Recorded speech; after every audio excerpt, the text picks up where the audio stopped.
એ તમામ ચિંતા થઈ કે ગુજરાતમાં આવનારા દિવસોમાં જે વિદેશમાં વસતા ગુજરાતીઓ છે તેઓ શું ઈચ્છી રહ્યા છે, તેમની શું પરિકલ્પના છે ગુજરાતને લઈને, તે વિશે વાત કરી.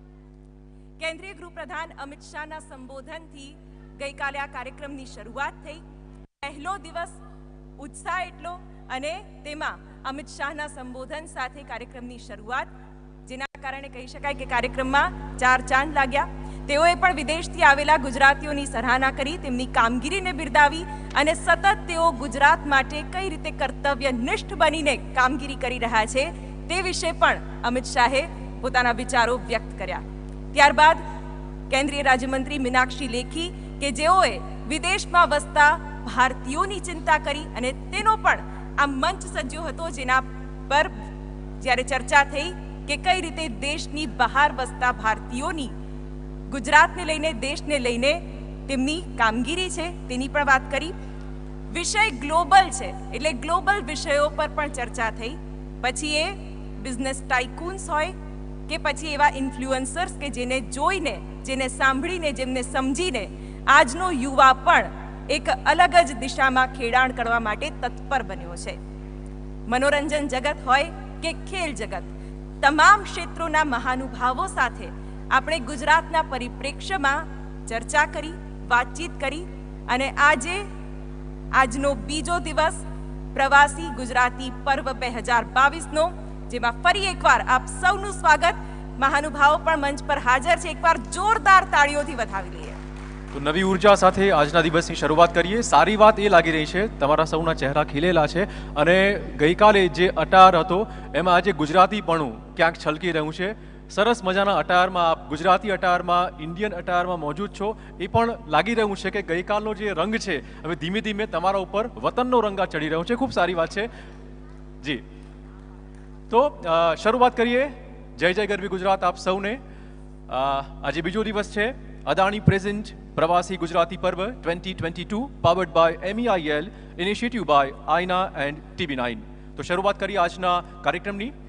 સૌથી પહેલા મંચ પર આમંત્રિત કરીશું મહેમાનોને.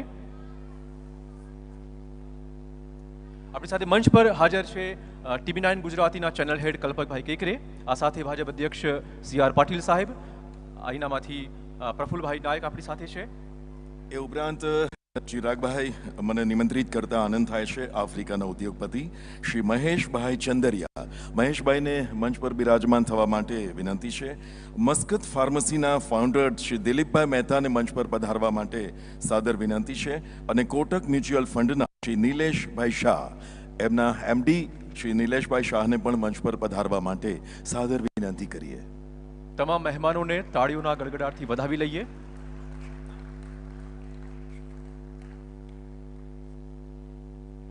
TV9 ગુજરાતીના whole team director Shri Hemant શર્માને પણ હું આમંત્રિત કરીશ, સ્ટેજ ઉપર આવે.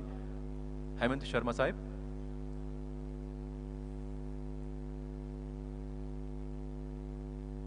પ્રવાસી ગુજરાતી પર્વ. ગુજરાતીઓ હંમેશા પ્રવાસી રહ્યા છે. જ્યાં પણ હોય, બેઠા હોય એક જગ્યાએ તો પણ એ મનથી વિશ્વભરમાં પ્રવાસ કરતા હોય. અને એવા ગુજરાતીઓનું આ પર્વ છે અને આજે આપણા સૌ માટે આ આનંદનો અવસર છે કે ગુજરાતના નવસારીના સાંસદ અને ગુજરાત પ્રદેશ ભાજપાના લોકપ્રિય અધ્યક્ષ માનનીય શ્રી CR પાટીલજી આજે આપણી વચ્ચે ઉપસ્થિત છે. ફરી એકવાર તાળીઓના નાદ ધ્વનિથી માનનીય શ્રી CR પાટીલ સરનું આપણે સ્વાગત કરીએ અને હવે એમને વિનંતી કરીએ દીપ પ્રાગટ્ય માટે. આજના આ બીજા દિવસના આઈના અને TV9 નેટવર્કના આજનો એ 2 દિવસનો ઉપક્રમ, બીજા દિવસનો શુભારંભ માનનીય શ્રી CR પાટીલ સરના વરદ હસ્તે દીપ પ્રાગટ્ય. અન્ય તમામ મહેમાનો પણ દીપ પ્રાગટ્યમાં સાથે જોડાશે.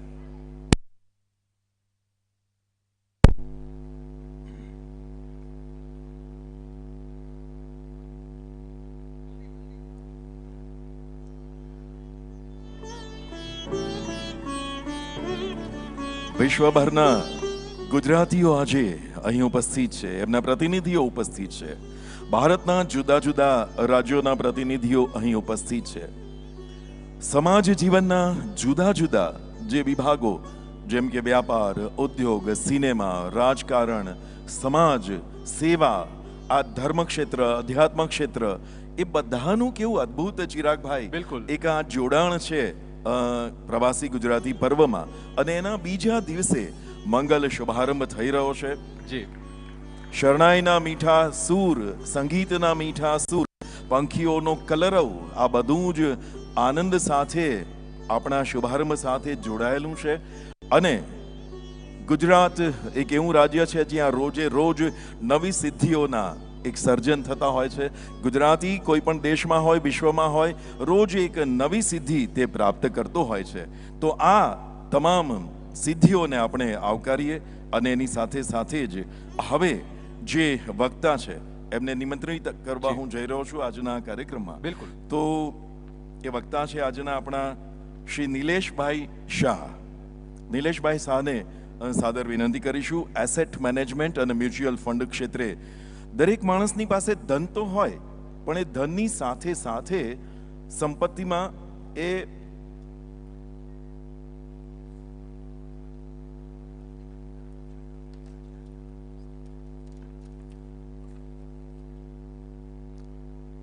નિલેશભાઈના પહેલા આપણે આપણા આજના કાર્યક્રમના કી નોટ સ્પીકર, કારણ કે એમની વ્યસ્તતા છે અન્ય કાર્યક્રમોમાં, માત્ર એક નાનકડી સંગઠનની વાત મૂકી અને પાટીલ સાહેબને મારે નિમંત્રણ આપવું છે. 1901માં અમેરિકાના બિઝનેસમેન એન્ડ્રયુ કાર્નેગીએ કહ્યું હતું કે અમારું બધું જ લઈ જાઓ, અમારું સંગઠન જો અમારી પાસે હશે ને તો અમે સ્વયંમાંથી ફરી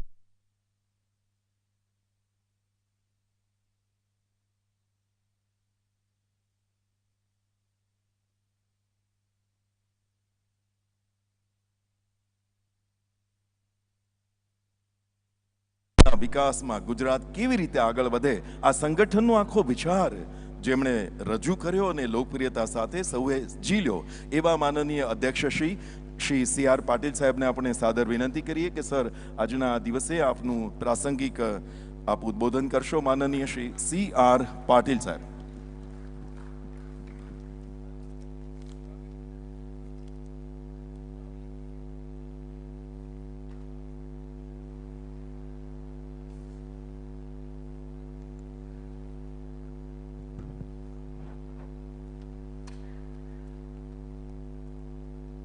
જેટલા લખાય એટલા આપી દે ને, વાંધો ને ભાઈ, જનરલ કહી દઈશ.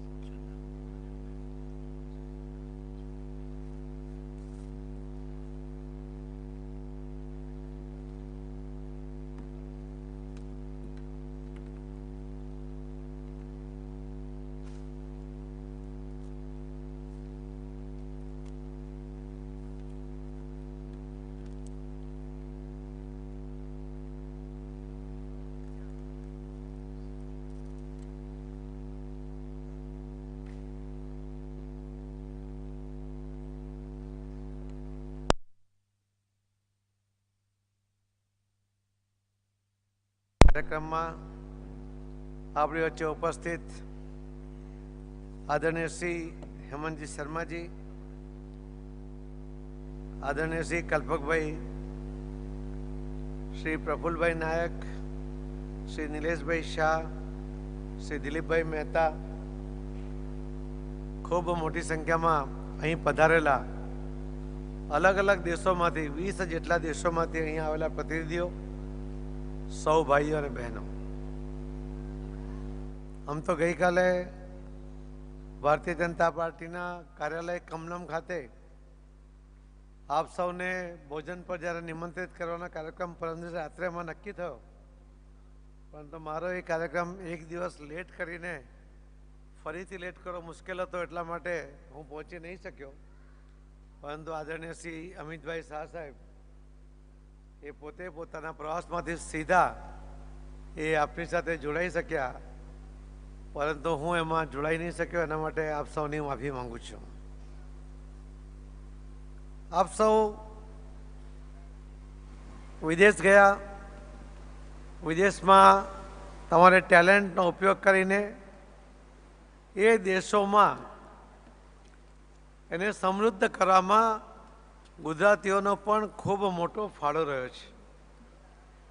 ટેલેન્ટ તો છે જ, પણ સાથે સાથે સાહસ વૃત્તિ પણ જે છે એ સાહસ વૃત્તિને કારણે પરિણામ પણ એમાંથી મળતા થયા છે અને એટલા જ માટે આખા વિશ્વમાં ગુજરાતીઓની એક જે વિશિષ્ટ ઓળખ ઊભી થઈ એમાં આપ સૌનો ખૂબ મોટું યોગદાન રહ્યું છે. એના માટે હું આપ સૌને ખૂબ ખૂબ અભિનંદન આપું છું. આદરણીય પ્રધાનમંત્રી શ્રી મોદી સાહેબ સાથે પરમ દિવસની મિટિંગમાં જ્યારે અમે આ કાર્યક્રમ માટેની વાત કરી ત્યારે એમણે કહ્યું કે આજે વિદેશમાં વસતા એનઆરઆઈ એમની દેશ પ્રત્યે એક વિશિષ્ટ પ્રકારની લાગણી છે અને લાગણીની સાથે સાથે એ પોતે કોઈક જવાબદારી લેવા માંગતા હોય છે. આખા દેશમાંથી ઘણા બધા એનઆરઆઈ અલગ અલગ રાજ્યોના વિદેશમાં છે, પરંતુ ગુજરાતી સમુદાય એવો છે કે સતત એ દેશમાં અને વિશેષ કરીને ગુજરાત સાથે સંપર્ક રાખે છે અને ગુજરાતમાં કંઈક ખરું થાય કંઈક ખોટું થાય એની નોંધ પણ લે છે અને આદરણીય મોદી સાહેબને પત્ર લખીને પણ કદાચ કંઈક ખોટું થતું હોય તો ધ્યાને મૂકે છે. એવા સતત નિર્દેશ એ આપના તરફથી મળતા હોય છે. એની પાછળ આપની ગુજરાત પ્રત્યેની લાગણી એમાં ડોકાય છે અને આ લાગણી અને આ કાળજી તમે જે લો છો એના માટે પણ આપ સૌનો ખૂબ ખૂબ આભાર માનું છું. જે ભારતીય જનતા પાર્ટીએ ગુજરાતમાં અને ત્યાર પછી દેશમાં અને વિશ્વમાં આદરણીય પ્રધાનમંત્રી નરેન્દ્ર મોદી સાહેબ આવ્યા પછી મોદી સાહેબને એક વૈશ્વિક નેતા તરીકે આપણે જોતા હોઈએ છીએ. એ ભલે ઇલેક્શન લડવા માટે બહાર ન જઈ શકે, પરંતુ વિશ્વના જે ટોચના નેતાઓમાં એમની જે ગણતરી થાય છે, જે રીતે એનું સન્માન મળે છે, એના કારણે આપણા સૌનું પણ સન્માન વધે છે. આપણી અનુકૂળતા પણ એના કારણે વધે છે. જ્યારે ગુજરાતમાં માન્ય શ્રી મોદી સાહેબ મુખ્યમંત્રી બન્યા અને દર દિવાળીમાં જ્યારે ગુજરાતીઓ દિવાળીના દિવસોમાં ફરવા માટે અલગ અલગ રાજ્યોમાં જાય, એમના અનુભવ જ્યારે મોદી સાહેબ પૂછતા ત્યારે કહેતા કે જો કોઈ વાળંદને ત્યાં ગયા હોય અને સેવિંગ કરાવતા હોય અને કોઈ ફોન આવે અને જો ગુજરાતીમાં જવાબ આપે તો વાણંદ તરફ એની સામે આવી જાય કે આપ નરેન્દ્ર મોદી કે ગુજરાત સે હો. એની આંખમાં એક પ્રકારની ચમક આવી જાય. એ તો પૈસા લેવા માટે પણ આનાકાની કરે. આ ભાવ, આ પ્રેમ જે લોકોના મનમાં ગુજરાતીઓ માટે ઊભો કર્યો, એમાં નરેન્દ્ર મોદી સાહેબનું ખૂબ મોટું યોગદાન રહ્યું છે. જ્યારે એક સમય હતો કે ઇન્ડિયન્સ માટે બહુ સારી લાગણી નહોતી, અથવા તો એમ કહી શકાય કે એક નેગેટિવિટી પણ હતી, ત્યારે પણ ગુજરાતી જ્યાં પણ હોય ત્યારે એના માટે વિશિષ્ટ લાગણી એ સતત પહેલાંથી પણ રહી છે. પરંતુ એને એક ઢાંચામાં ઢાળીને આ તાકાતનું પ્રદર્શન જો કોઈએ કર્યું હોય તો એ આદરણીય પ્રધાનમંત્રી નરેન્દ્ર મોદી સાહેબે કર્યું. મેડિસન સ્ક્વેર ગાર્ડનના કાર્યક્રમમાં હું ત્યારે પણ હાજર હતો અને હ્યુસ્ટનના કાર્યક્રમમાં પણ હું લગભગ 3 વીક સુધી ત્યાં હ્યુસ્ટનમાં રહ્યો હતો. લોકો કોઈ હોટલ, કોઈ મોટલ, કોઈના ઘરમાં કોઈ વ્યવસ્થા રહી નહોતી અને વરસાદ તો હ્યુસ્ટનમાં એવો પડ્યો હતો કે એરપોર્ટ પર પણ 3-4 ફૂટ પાણી હતા. સાહેબને પણ ચિંતા હતી કે કેવી રીતે લેન્ડ થશે, કેવી રીતે આવશે, પરંતુ વ્યવસ્થા થઈ અને બીજા દિવસે સવારે અમે જોતા હતા કે બધી જ ગાડીઓનું રૂખ ફક્ત કાર્યક્રમના સ્થળ તરફ હતું. કોઈ પણ ગાડીઓ તમને સામેના રોડ પર દેખાતી નહોતી. બધી જ ગાડીઓ એક જ જગ્યાએ જતી હતી. એ પ્રકારનો માહોલ પણ આ દેશના વડાપ્રધાન માટે અમેરિકામાં એ આપણને જોવા મળ્યો હતો. એ જે પ્રેમ તમારો મળ્યો, તમારી તાકાત, તમારી ટેલેન્ટને કારણે અને મોદી સાહેબના પ્લાનિંગને કારણે એમણે આ તાકાતને પ્રદર્શન કરવા માટેની જે એક રીત અજમાવી, એના કારણે અમેરિકાના પ્રમુખ પણ એ કાર્યક્રમમાં હાજર રહ્યા અને એની ચરમસીમા શું હતી કે આપણા દેશના વડાપ્રધાન ભાષણ કરતા હોય અને અમેરિકાના પ્રેસિડેન્ટ સામે ખુરશી પર નીચે બેઠા હોય અને બધા તાળી પાડે ત્યારે એમને ખબર પડે કે ના પડે પણ એ બી તાળી પાડતા હોય. આ પ્રકારનું દ્રશ્ય પહેલીવાર એ આપણને ત્યાં જોવા મળ્યું. એને કોઈ બીજી રીતે જોતા પણ હું એને ગુજરાતીઓની કે આપણા દેશની જે તાકાત વિદેશમાં વધી કે વિદેશમાં વસતા લોકોની વધી એના કારણે આ શક્ય બન્યું છે એવું માનું છું. ને એના માટે હું આદરણીય નરેન્દ્ર મોદી સાહેબનો ખૂબ ખૂબ અભિનંદન સાથે આભાર માનું છું કે એમણે ગુજરાતીઓને ઓળખ વિદેશમાં વસતા લોકો માટે કરી. હું તો લોકસભામાં અલગ અલગ રાજ્યોના સાંસદો પણ ચૂંટાઈને આવે છે ત્યારે એ પૂછતા હોય છે કે ગુજરાત શું છે અને ગુજરાતી શું છે. ત્યારે મારે એમને વર્ણન કરીને કહેવું પડે કે તમારે ગુજરાત જોવું હોય, ગુજરાતને જાણવું હોય તો ગુજરાત આવવું પડે અને ગુજરાતીને શું છે એની વ્યાખ્યા જાણવી હોય તો એની સાથે તમારે એક દિવસ રહેવું પડે.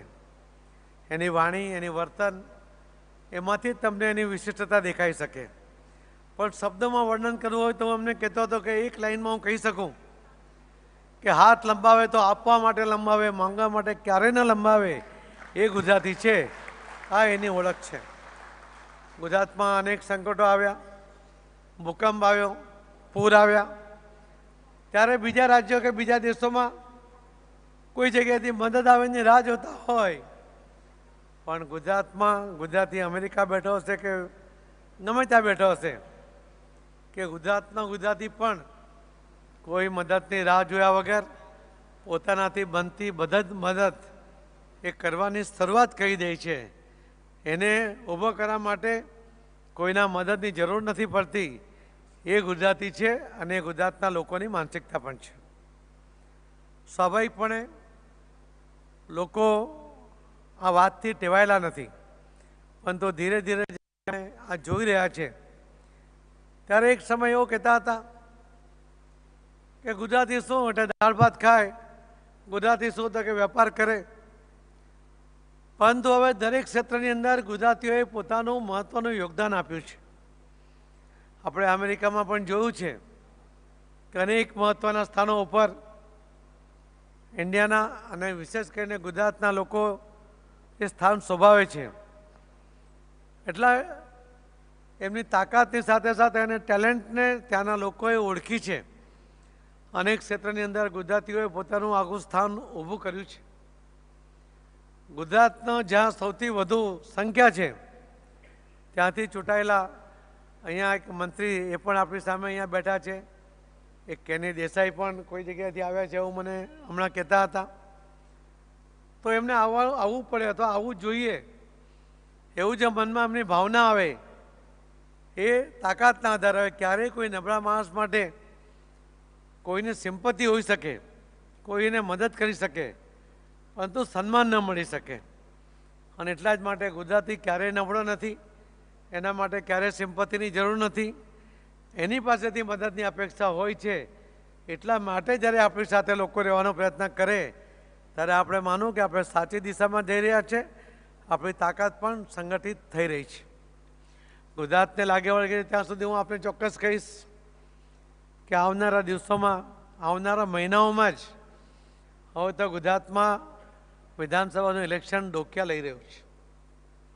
આપ સૌ વિદેશમાં છો, સોશિયલ મીડિયા ઉપર કે ટીવીના ચેનલ ઉપર તો પ્રિન્ટ મીડિયાના સમાચારોને કારણે આપના મનમાં ઘણીવાર દ્વિધા પણ થઈ હશે, ચિંતા પણ થતી હશે. પરંતુ ભારતીય જનતા પાર્ટીના ગુજરાતના પ્રદેશના એક કાર્યકર્તા તરીકે મળેલી મને જવાબદારીના આધારે હું આપને ચોક્કસ કહીશ કે ચિંતા માટેનું કોઈ કારણ હું જોતો નથી. જેને જો નાની મોટી કોઈ ચિંતા હશે તો હવે જ્યારે આપ 2 મહિના અહીંયા રોકાવાના છો એ આપનો સહકાર, આપની તાકાત, આપની શુભેચ્છા, આપના આશીર્વાદ એના કારણે નાની મોટી ચિંતા પણ દૂર થઈ જવાની છે. અહીં રાજકારણમાં દરેક જણને લડવાની, પોતાનો મુદ્દો મૂકવાની એનો એ અધિકાર છે, પરંતુ કોઈને ગેરમાર્ગે દોરવા અને પણ ગુજરાતમાં દોરવા એ શક્ય નથી. એ પણ હું આપને કહેવા માગું છું. મેં હમણાં પણ કહ્યું હતું કે ગુજરાતની વિશિષ્ટતા માટે કહ્યું કે હાથ લંબાવે તો આપવા માટે, માંગવા માટે નહીં લંબાવે. એવા રાજ્યમાં રહેતા લોકોની જે માનસિકતા છે એને મફતની ઓફરો કરીને કેટલાક લોકો લોભાવવાનો પ્રયત્ન કરે અને એના દ્વારા મત માંગવાનો પ્રયત્ન કરે. મારે આપ સૌના વતી એમને કહેવું છે કે તમે ખોટી જગ્યાએ આ પ્રયત્ન કરી રહ્યા છો, કેમ કે આપ નિષ્ફળ જવાનો છો. જેમણે અનેક રાજ્યોમાં કે જ્યાં ગુજરાત કરતાં ખૂબ ગરીબ લોકો પણ રહે છે ત્યાં પણ આવી લોભામણી ઓફર કર્યા પછી સફળ નથી થયા. એ આપણા દેશની માનસિકતા છે. કોરોનાનો સમય હતો કે મંદીનો સમય, એના પહેલાં પણ ક્યારે આપણા દેશને કે ગુજરાતના લોકોને તકલીફ નથી પડી, કેમ કે આપણને બચતની ટેવ છે. નાનામાં નાનું સામાન્ય ઘરમાં આપણે જઈએ તો કાનની બુટ્ટી કે નાકની નથનીથી માંડીને નાનું મોટું સોનું, કદાચ તોલો, 1.5 તોલો સોનું દરેક બહેનો પાસે હોય. અને 40-50 હજાર ત્યારે સોનાનો ભાવ હતો મંદી વખતે. એમાંથી પણ એને 70-80 હજાર રૂપિયા મળી જાય. એના ઘરનો જે ખર્ચો હોય એ 3-4 હજારનો ગણીએ તો ઓછામાં ઓછા એ 20 મહિના સુધી, એટલે કે 1.5 વર્ષથી વધુ સમય એ આ મંદીમાંથી બહાર નીકળે ત્યાં સુધી પોતાનો ઘર ચલાવી શકે એટલી બચત એણે ચોક્કસપણે કરી હોય છે. આપણા દેશમાં સૌથી વધુ જો રોકાણ, સેફ રોકાણ કોઈ ગણતું હોય તો એ સોનું છે. અમારા નિલેશભાઈ તો માર્કેટના એક્સપર્ટ છે, એટલે એ તો માર્કેટમાં જ રોકાણ કરવાનું કહે છે. પરંતુ એમને એક વાતને કારણે મારા ઘરમાં મારી પત્નીએ સોનું ખરીદવાનું બંધ કરી દીધું છે. મારા માટે રાહત છે. એકવાર એ સુરત આવ્યા હતા. એમણે કહ્યું કે જો આપણે 1 વર્ષ સુધી સોનું બહારથી નહીં મંગાવીએ તો આપણે FDIની જરૂર ના પડે. આવું જ કહ્યું હતું ને. બીજા કોઈ તો બહુ કદાચ સંમત નહીં થયા હોય, પણ મારી પત્નીને હું ઠસાવીને મારો ખર્ચો અટકાવી શક્યો છું કે નિલેશભાઈ ના પાડે છે કે સોનું નહીં ખરીદવું જોઈએ. તો આ જે વાત છે એ બચતની જે ટેવ છે, આ ટેવને કારણે પણ આપણે સતત આવી મહામંદીમાંથી પણ બહાર આવી શકતા હોઈએ છીએ. કે ઘણા બધા ભૂકંપ જેવો ભૂકંપ એ આપણને હલાવી નથી શકતો. અને આદરણીય પ્રધાનમંત્રી નરેન્દ્ર મોદી સાહેબે હમણાં કચ્છમાં, કેમ કે ભૂકંપ પછી એ તરત આવ્યા હતા, 5-6 મહિના પછી આવ્યા, એમણે જવાબદારી સંભાળ્યા પછી 26મી જાન્યુઆરી સુધીમાં કેટલા કામ પૂરા થાય સરકાર દ્વારા, NGO દ્વારા, એના માટે એમણે એક આખો પ્લાન કર્યો.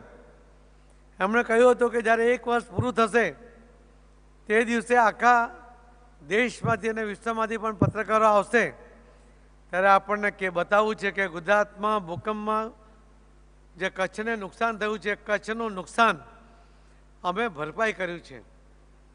અને કદાચ કચ્છ જે હતું એના કરતાં વધુ સુંદર, વધુ સુવિધાવાળું બન્યું છે.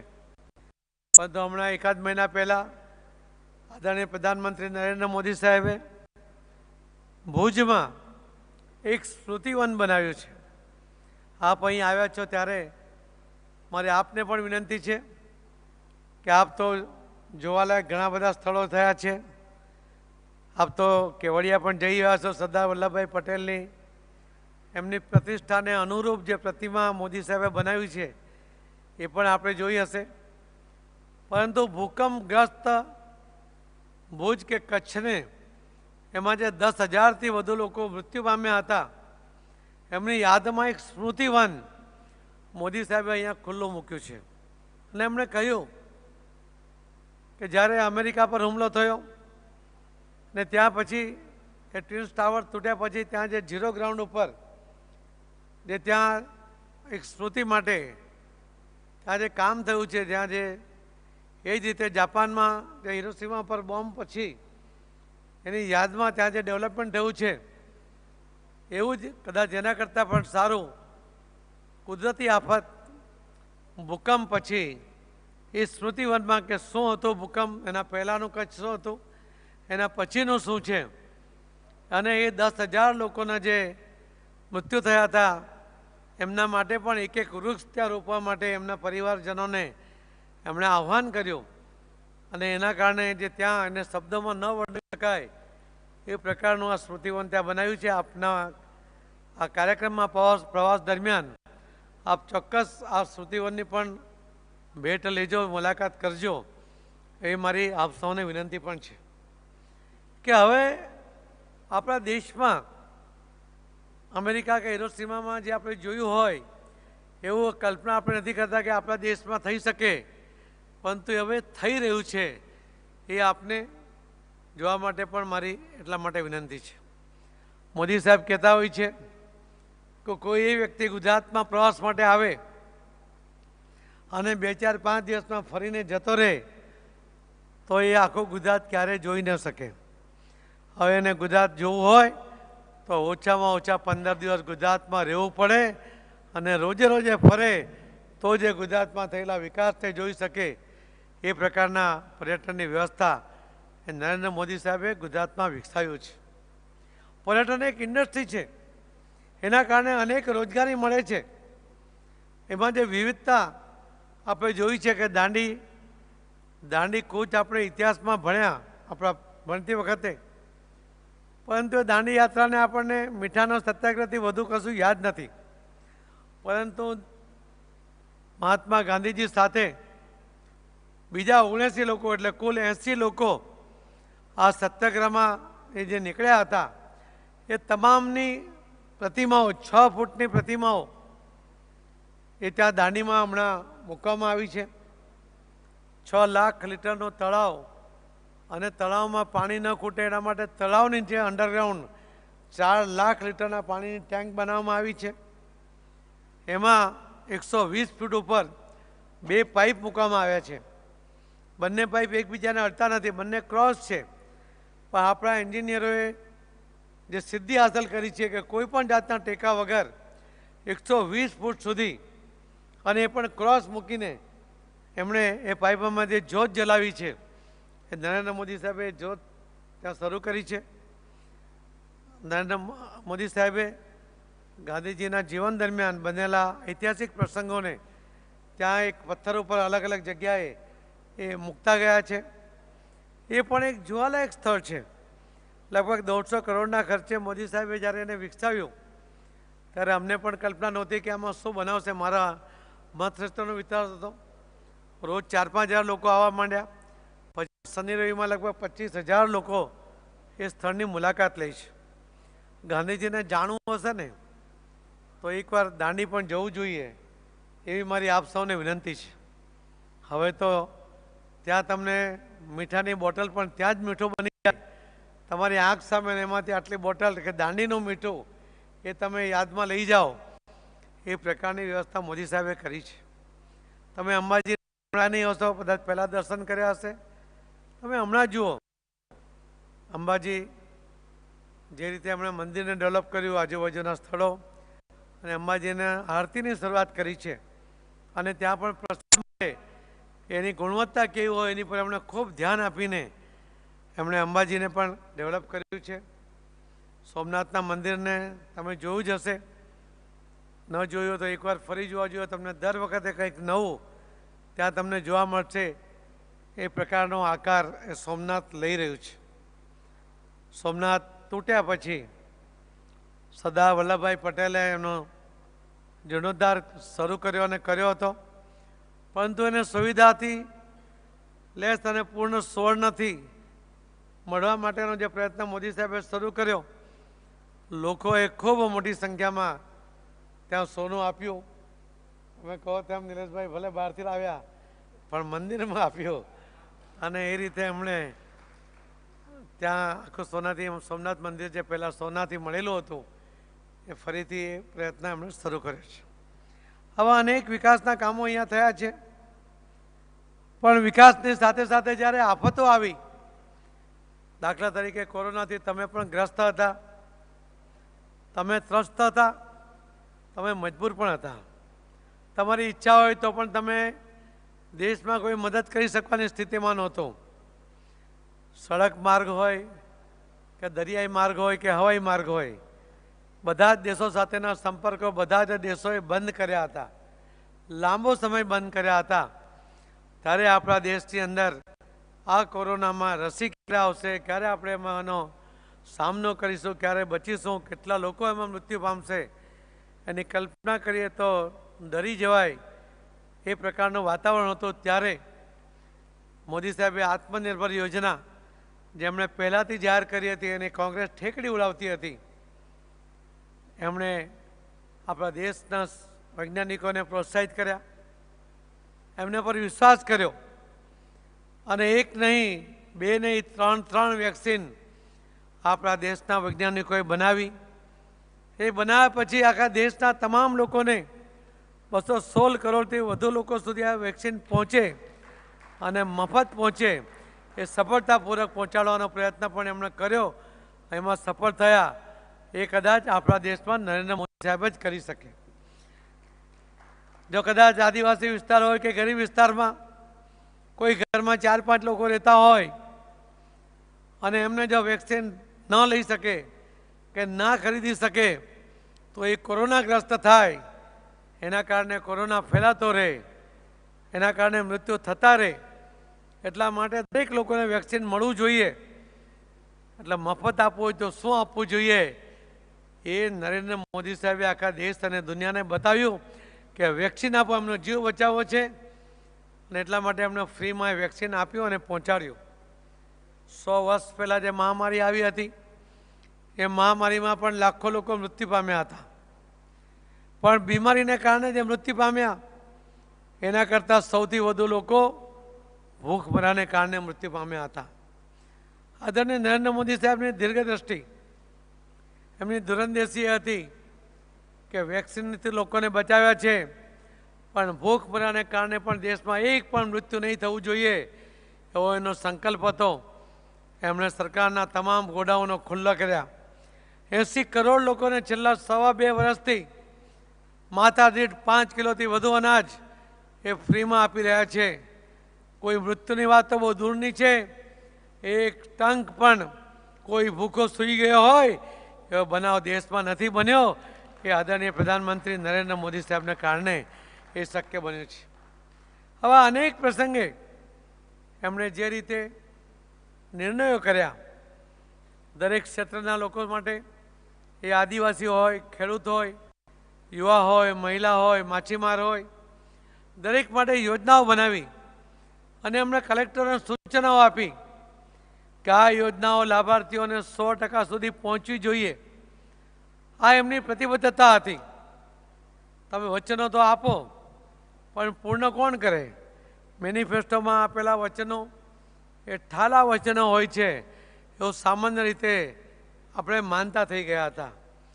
તો મોદી સાહેબે જેટલા વચનો આપ્યા હતા એ દરેક વચનો, એ રામ મંદિર હોઈ શકે, 370ની કલમ હોઈ શકે, 35ની કલત કરી હોય, આવા દરેક નિર્ણયો એમણે લઈને સાબિત કર્યું કે ભારતીય જનતા પાર્ટીના મેનિફેસ્ટોમાં જે આપેલા વચનો છે એના માટે પાર્ટી પ્રતિબદ્ધ છે. અને આ પ્રતિબદ્ધતા જો કોઈએ બતાવી એ નરેન્દ્ર મોદી સાહેબે બતાવી. એટલા માટે એમનામાં એક વિશ્વાસ ઊભો થયો. એમણે જે યોજનાઓ બનાવી કે મહિલાઓને પેન્શન, એ પેન્શનમાં કેટલીક ખામીઓ હતી. કોઈ બહેન વિધવા થાય, એ વિધવા થયા પછી 18 વર્ષ સુધી એનો દીકરો કે દીકરી એ ઉંમર ન થાય ત્યાં સુધી એને પેન્શન મળે. પણ દીકરો 18 વર્ષ તો થાય પછી એને નોકરી મળે કે ના મળે, એ ભણતો હોય છતાં એનું પેન્શન બંધ કરી દે. કદાચ દીકરો એની માને એની કાળજી ના રાખે તો પણ મુશ્કેલી થાય. તમે ગુજરાતની અંદર 1000થી વધારીને 1250 રૂપિયા પેન્શન તો કર્યું.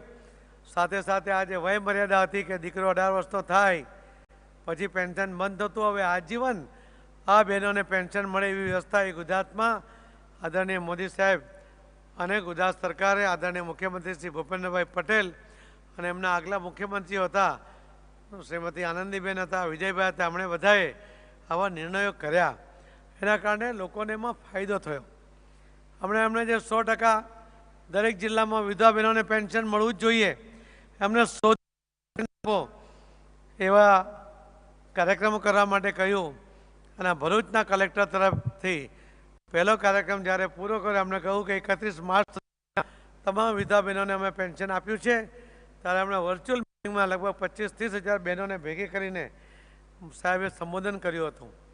એવી દરેક યોજનાઓને ફક્ત જાહેરાત એક લાભાર્થી સુધી પહોંચવું જોઈએ એના માટે પ્રયત્ન કર્યા. એની જે રીત છે એ પણ સમજવા જેવી છે. આપણે ખેડૂતોને ગુજરાતમાં અને જગતનો તાત કહીએ છીએ. સામાન્ય રીતે એને સન્માન આપણે રીતે આપતા હોઈએ છીએ, પણ આ જગતનો તાત ધીમે ધીમે બિચારો થઈ ગયો છે. એની જે વ્યથા છે એ મોદી સાહેબે સમજી કે જ્યારે એક નાનો ખેડૂત એને ખેતર તૈયાર કરવું છે અને બિયારણ જોઈએ છે, એ સમયે એના ખાતામાં 2000 રૂપિયા આવી જાય છે.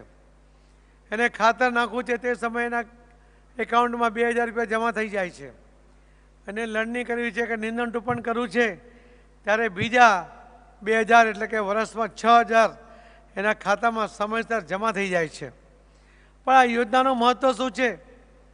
એક તો પહેલું મહત્ત્વ છે કે જેને આપણે આ દેશનો તાત કહીએ છીએ, એનું સન્માન એવી રીતે આપ્યું મોદી સાહેબે કે એણે કોઈ અરજી કરવાની જરૂર નહીં. મહેરબાન સાહેબ શ્રી, મારી વિનંતી છે, લાચારીનો પત્ર એને લખવાની જરૂર નહીં. કોઈ પણ જાતના અરજી વગર સીધા એના ખાતામાં આ મદદ એને જમા થઈ જાય, એ પ્રકારનું સન્માન મોદી સાહેબે એને આપ્યું છે. આ કોઈ નાની સૂની વાત નથી. આમાં કોઈ વચેટીઓ ન આવે, કોઈ વચેટીઓમાંથી ભાગને લઈ જાય, એ પ્રકારની વ્યવસ્થા મોદી સાહેબે કરી. કરપ્શનને રોકવા માટે ટેકનોલોજીનો ઉપયોગ એ જો કોઈએ કર્યો તો એ મોદી સાહેબે કર્યો.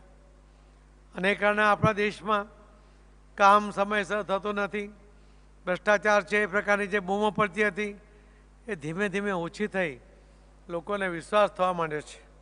100% ભ્રષ્ટાચાર બંધ થયો એવું તો દાવો આજે ન કરી શકીએ, પરંતુ ચોક્કસ જે કનડગત હતી એ બંધ કરવા માટે ટેકનોલોજીનો ઉપયોગ થયો, એના કારણે ભ્રષ્ટાચાર પણ ઓછો થયો છે.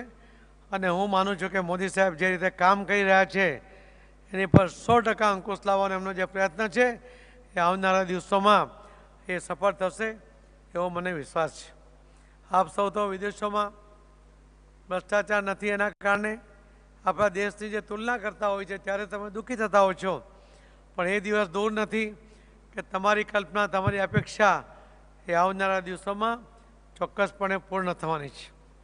હું તો સમય તમારો મેં વધારે લઈ લીધો, પરંતુ હું આપને એક વિશ્વાસ અપાવવા માગું છું કે આવનારા ઇલેક્શનની અંદર અનેક લોકો આવ્યા છે. કોંગ્રેસ પણ ઊભો થવાનો પ્રયત્ન કરે છે, કાક ગોળીના સારી ઊભો થાય ને પછી ફસરાવી પડે છે, ધીમે ધીમે લુપ્ત થતી જાય છે. પરંતુ ગુજરાતમાં આ વખતનું ઇલેક્શન એટલા માટે પણ મહત્વનું છે કે નરેન્દ્ર મોદી સાહેબના હાથ મજબૂત કરવા છે. આ એક ગુજરાતના મતદાર આ વાત સમજે છે. એ પણ સમજે છે કે પ્રાદેશિક પાર્ટીઓને મત આપવાથી શું નુકસાન થાય છે, અને દરેક પાર્ટી પ્રાદેશિક થઈ ગઈ છે.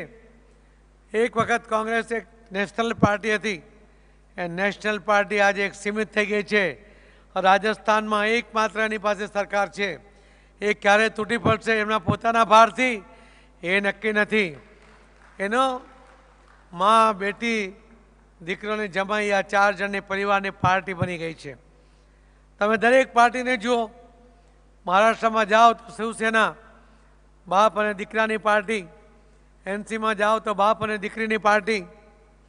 તમે બંગાળમાં જાઓ તો દીદી અને એના ભત્રીજાની પાર્ટી. તમે ઉત્તર પ્રદેશમાં જાઓ તો મુલાયમ અને અખિલેશની બાપ દીકરાની પાર્ટી. તમે માયાવતીને જુઓ તો માયાવતી અને એના ભત્રીજાની પાર્ટી. દરેક પાર્ટી તમે કોઈને પણ જુઓ, સાઉથમાં સ્ટાલિન હોય કે ઓરિસ્સામાં કોઈ પણ જગ્યાએ જુઓ તો એમના તો કોઈ વારસ જ નથી, એટલે પાર્ટી તૂટી જવાની આની પર છે. અને દરેક જણ પોતાના રાજ્યનું એના પૂરતા મર્યાદિત થઈ ગયા છે. અને પોતાના પરિવારના હિત સિવાય અમને કોઈ જોતો નથી.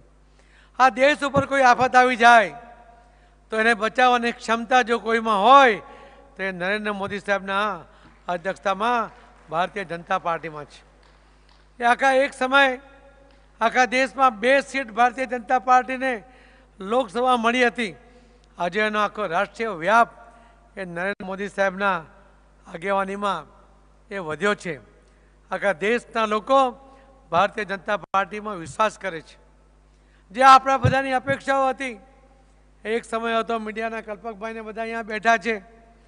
એક સમય એવો હતો કે રોજ સવારે છાપું જુઓ તો 8 કોલમમાં આતંકવાદીઓ આવ્યા, નિર્દોષ 25 લોકોને રેસી નાખ્યા, આતંકવાદીઓએ બોમ્બ ફોડ્યો, 50 લોકો નિર્દોષ મૃત્યુ પામ્યા. આવા સમાચાર રોજ વાંચતા હતા.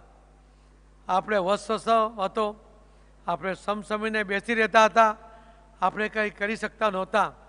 સરકાર પાસે કોઈ અપેક્ષા નહોતી, કેમ કે કોંગ્રેસની ત્યારે સરકાર હતી. હું પોતે તે વખતે ડિફેન્સ કમિટીમાં હતો. આવા સમાચાર આવતા ત્યારે અમે કમિટીમાં પૂછતા અધિકારીઓને કે આમાં કેમ કંઈ પગલાં લેવાતા નથી. ત્યારે એમણે દબાતા અવાજે અધિકારી જવાબ ના આપી શકે, પરંતુ પછી અમને કહેતા કે સરકારનું કમિટમેન્ટ હોવું જોઈએ, એ નથી. ચાઇનાના સૈનિકો આપણા દેશમાં 100 કિલોમીટર અંદર ઘૂસી આવે, એમને બંદૂકની ગોળી કે બોમ્બ આપવો જોઈએ, એના બદલે સરકારમાંથી દિલ્હીથી સૂચના આવતી હતી કે એમને લાડુના પેકેટને ગુલાબજાંબુ આપો અને એમને જવા દો. એમને સેફ સ્પેસ પાછો આપતા હતા. કોઈ પણ જાતના ડર વગેરે આપણા હદમાં ઘૂસી આવતા હતા. હવે શું વાતાવરણ છે? 8 કોલમો ઉપર આતંકવાદીએ હુમલો કર્યો, સમાચાર હવે બંધ થઈ ગયા છે. જે આપણા અહીંયા આતંકવાદીઓ ઘૂસી આવતા હતા, આપણા સૈનિકોએ આતંકવાદીઓના અડ્ડાઓ પર પાકિસ્તાનમાં ઘૂસીને એમના અડ્ડાઓને સાફ કરી નાખ્યા. એ તાકાત નરેન્દ્ર મોદી સાહેબે બતાવી છે. ચાઇનાના સૈનિકો ઘૂસતા બંધ થઈ ગયા છે અને ઘૂસે ત્યારે એને રેસી નાખવાની તાકાત આપણા સૈનિકોએ વારંવાર બતાવી છે. હવે એવા સમાચાર નથી આવતા કે ચાઇનાના સૈનિકો 100 કિલોમીટર ઘૂસી આવે. એક સમય એવો થઈ ગયો હતો કે ચાઇના અને આપણા દેશનો યુદ્ધ થઈ જશે. બંને સેનાઓ ધીમે ધીમે સામસામે ગોઠવાઈ ગઈ હતી. લોકસભા ચાલુ થઈ, મારે સાહેબને મળવું હતું, પણ મને થયું કે આ વાતાવરણમાં સાહેબ ટેન્શનમાં હશે, આપણે ક્યાં મળવા જવું.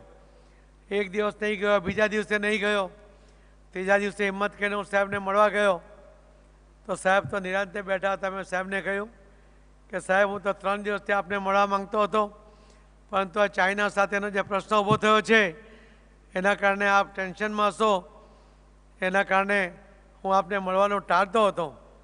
પણ આપ તો અહીંયા જે નિરાંતે બેઠા છો, જાણે ચાઇના ઉપર આપણે વિજય પ્રાપ્ત કરીને બેઠા હોય એવી નિરાંતે બેઠા છો. સાહેબે તો કોઈ જવાબ નહીં આપ્યો, એમણે તો હસીને ટાળી દીધું. પણ બીજા ત્રીજા દિવસે આપણને જોવા મળ્યું કે ચાઇનાએ પોતે પોતાનો લશ્કર ધીમે ધીમે વિડ્રો કરી લીધું. આ તાકાત પણ નરેન્દ્ર મોદી સાહેબ પાસે છે. આખા વિશ્વના સમૃદ્ધ દેશો એ પણ ચાઇનાથી દૂર રહે છે, એમની પણ તાકાત નથી ચાઇનાને ચેલેન્જ કરવાની. નરેન્દ્ર મોદી સાહેબની તાકાત છે. આ તાકાત જો કોઈમાં હોય આજ દિન સુધીમાં એવા પહેલા વડાપ્રધાન એ આપણને મળ્યા છે. એમણે જે અશ્વમેઘ યજ્ઞનો એમનો અશ્વ ફરતો ફરતો ગુજરાતમાં આવ્યો છે.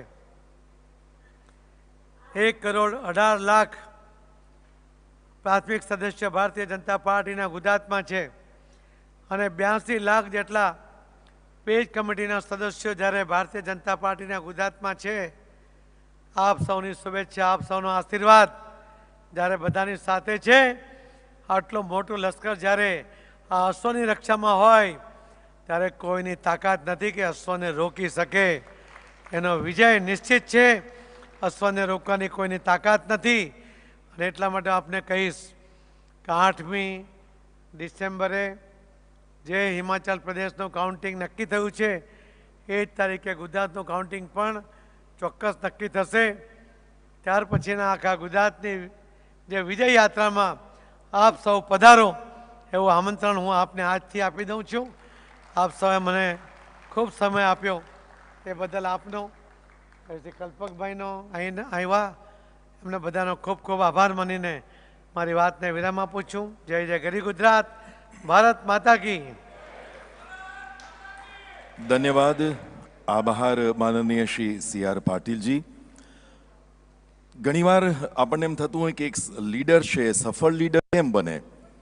માનનીય સી આર પાટીલનું પ્રવચન આપણે સાંભળ્યું તો આપણને એની અનુભૂતિ થઈ, કારણ કે એમાં સંકલ્પ, સરળતા, સાદગી, એમના સંકલ્પો, માનનીય પ્રધાનમંત્રીશ્રીનું જે વિઝન છે ગુજરાતમાં અને ભારતમાં, એ આખી એ વાત કરી. એની સાથે સાથે જ્યારે પ્રવાસી ગુજરાતી પર્વ છે તો ગુજરાતના પ્રવાસન સ્થળો, ધાર્મિક સ્થળોની પણ એમણે વાત વણી લીધી. આભાર માનનીય શ્રી સી આર પાટીલજી. અને હવે પ્રફુલ્લભાઈ નાયકને, ગુજરાત આયનાના જેઓ પ્રતિનિધિ છે એમને, અને Shri Hemant Sharmaji, director, whole time director TV9, એમને વિનંતી કરું કે આપ બંને માનનીય શ્રી સી આર પાટીલજીનું સ્વાગત અને સન્માન કરશો, સ્મૃતિ ભેટ આપશો.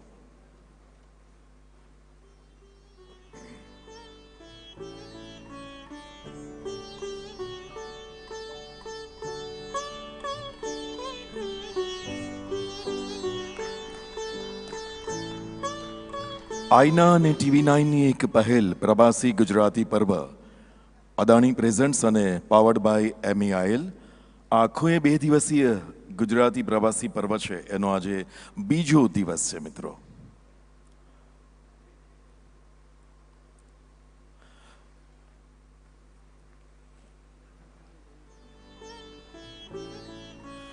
માનનીય શ્રી પાટીલ સાહેબને આજે એમના સ્વાભાવિક રીતે વ્યસ્ત કાર્યક્રમો છે, એમને આપણી વચ્ચેથી વિદાય લેવી છે. આપણે એમને માનભેર વિદાય આપીએ અને તાળીઓથી એમને વધાવીએ. એ દરમિયાન આપણે કાર્યક્રમમાં આગળ વધારીશું. ધન્યવાદ સર, આભાર, થેન્ક યુ.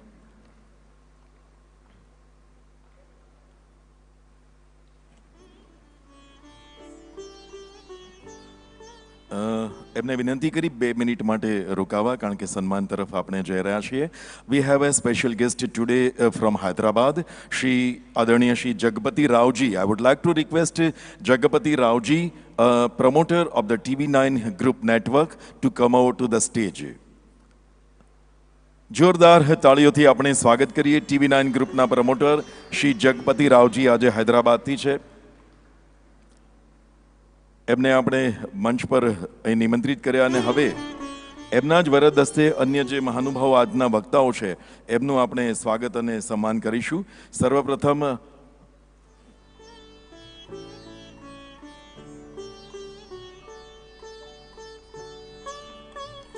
जगपति राव जी से हम विनती करते हैं कि आप अपने वरद हस्तों से श्री महेश चंदरिया जी, उनका स्वागत और सम्मान करें. महेश चंदरिया લાર્જેસ્ટ પ્રાઇવેટ અને બિઝનેસ ગ્રુપ આફ્રિકામાં ધરાવે છે. શ્રી મહેશ ચંદરિયાજી આફ્રિકાથી આવ્યા છે. એમના સન્માનને આપણે તાળીઓથી વધાવી લઈએ. ચંદરિયા ગ્રુપના, ચંદરિયા ઇન્ડસ્ટ્રીઝ એમના વિકાસમાં બહુ જ મોટું એમનું વિઝન છે આફ્રિકામાં, અને આફ્રિકાની ગુજરાતી કમ્યુનિટીમાં હંમેશા તેઓ સતત સાથે રહ્યા છે. माननीय श्री जगपति राव जी के हाथों उनका स्वागत और सम्मान हो रहा है. इनके बाद हम माननीय श्री जगपति राव जी से विनती करते हैं कि आप मस्कत से पधारे हुए हमारे मेहमान श्री दिलीप मेहता, मस्कत फार्मेसी फाउंडर, 140 से ज़्यादा इनके आउटलेट है, तो उनका आप स्वागत और सम्मान करें. मस्कतनी सामाजिक आर्थिक धार्मिक તમામ ગતિવિધિઓમાં ગુજરાતીઓની અને મસ્કતની પ્રવૃત્તિઓમાં જેઓ સતત સાથે રહ્યા છે એમનું આ સ્વાગત અને સન્માન. और उनके बाद મસ્કતના ગુજરાતીઓ પણ અહીં ઘણા બધા છે, મસ્કત સાથે ગુજરાત જોડાયેલું છે. और उनके बाद मैं रिक्वेस्ट करता हूं माननीय श्री जगत के आप स्वागत करें श्री नीलेश शाह, कोटक म्यूचुअल फंड के मैनेजिंग डायरेक्टर, जिनका जिक्र अभी माननीय श्री CR पाटिल जी ने भी अपने प्रवचन में किया था.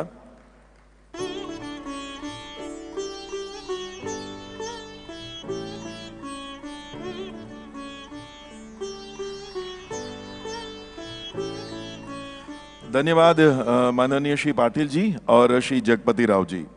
बाकी के मेहमान मंच पर रहेंगे, बाकीना તમામ મહેમાનો મંચ પર બિરાજમાન થશે. આપણે આગળના કાર્યક્રમમાં જઈશું.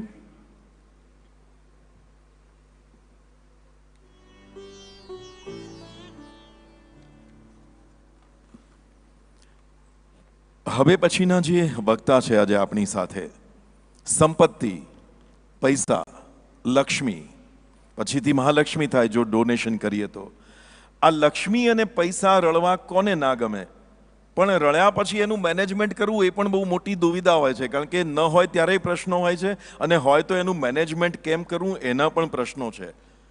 સોમાં રોકવા, સંપત્તિમાં રોકવા, કે પછી માત્ર ક્યાંક વ્યાજે આપવા, કે પછી મ્યુચ્યુઅલ ફંડમાં મૂકવા, બેંકમાં મૂકવા, એમાં પણ અનેક પ્રકારની સ્કીમ છે. આ બધામાં જે ગાઈડન્સ માત્ર સલાહ નથી આપતા, પણ એ સંપત્તિનું યોગ્ય રણનીતિ સાથે નિવેશ કરી આપે છે, કારણ કે આર્થિક મેનેજમેન્ટ એ રણનીતિ પણ છે. એવું નથી કે આપણા ઘરમાં આપણી પરિવારની મહિલાઓ જ માત્ર આર્થિક મોરચે રણનીતિકાર હોય છે.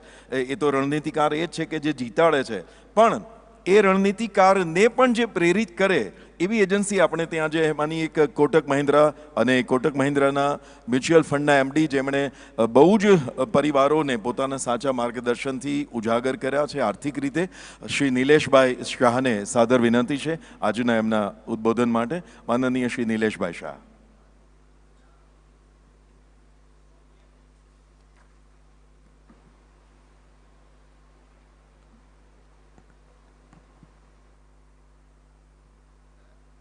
પ્રવાસી ભારત પર્વના નિમિત્તે અહીંયા આવેલા સૌ અતિથિજનો અને મંચ પર બિરાજમાન મહાનુભાવો, પૈસો કોને નથી ગમતો? આપણી સંસ્કૃતિમાં ઘણી વખત કહ્યું છે કે પૈસો હાથનો મેલ છે, પણ મને આ બાબતમાં અમેરિકન સંસ્કૃતિ ગમે છે કે money doesn't matter, but make sure that you have made enough money before you make such statement.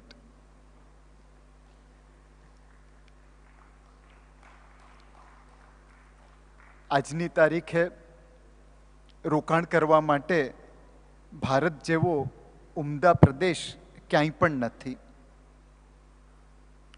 થોડા વખત પહેલાં હું ફાઇનાન્સ મિનિસ્ટર સાથે યુએસ આવેલો હતો અને મને 5 મિનિટ મળતી હતી એમના પહેલાં ભારત વિશે કહેવા માટે. ત્યારે હું જે કહેતો હતો એ જ આજે તમારી સમક્ષ પ્રસ્તુત કરું છું. હોપફુલી એ તમને કન્વિન્સ કરી દેશે કે ભારતથી વધારે આગળ ઇન્વેસ્ટ કરવા માટે બીજા કોઈ દેશની જરૂર નથી. 2014માં ભારત દુનિયાનું 10th લાર્જેસ્ટ ઇકોનોમી હતું, આજે 5મું લાર્જેસ્ટ છે, અને હવે IMF કહે છે કે 2028 સુધીમાં આપણે 3જું લાર્જેસ્ટ બની જઈશું. 2014માં આપણો માર્કેટ શેર GDPમાં ગ્લોબલી 2.6% હતો, આજે 3.4% છે, અને જો વિશ્વ આ રીતે જ ચાલતું રહ્યું તો આપણે 2030 સુધીમાં 5-6% પર પહોંચી જઈશું. દુનિયા બીજાને ટોપી પહેરાવીને આગળ વધે છે, એક્સપોર્ટ કરીને આગળ વધે છે, આપણે લોકલ માર્કેટના દમ પર આગળ વધીએ છીએ. વિશ્વમાં જ્યારે લોકોને રોકાણ કરવું હોય તો 2014માં આપણને $2 આપતા હતા, આજે $7 મળે છે, અને 2030 સુધીમાં $10 થઈ જશે.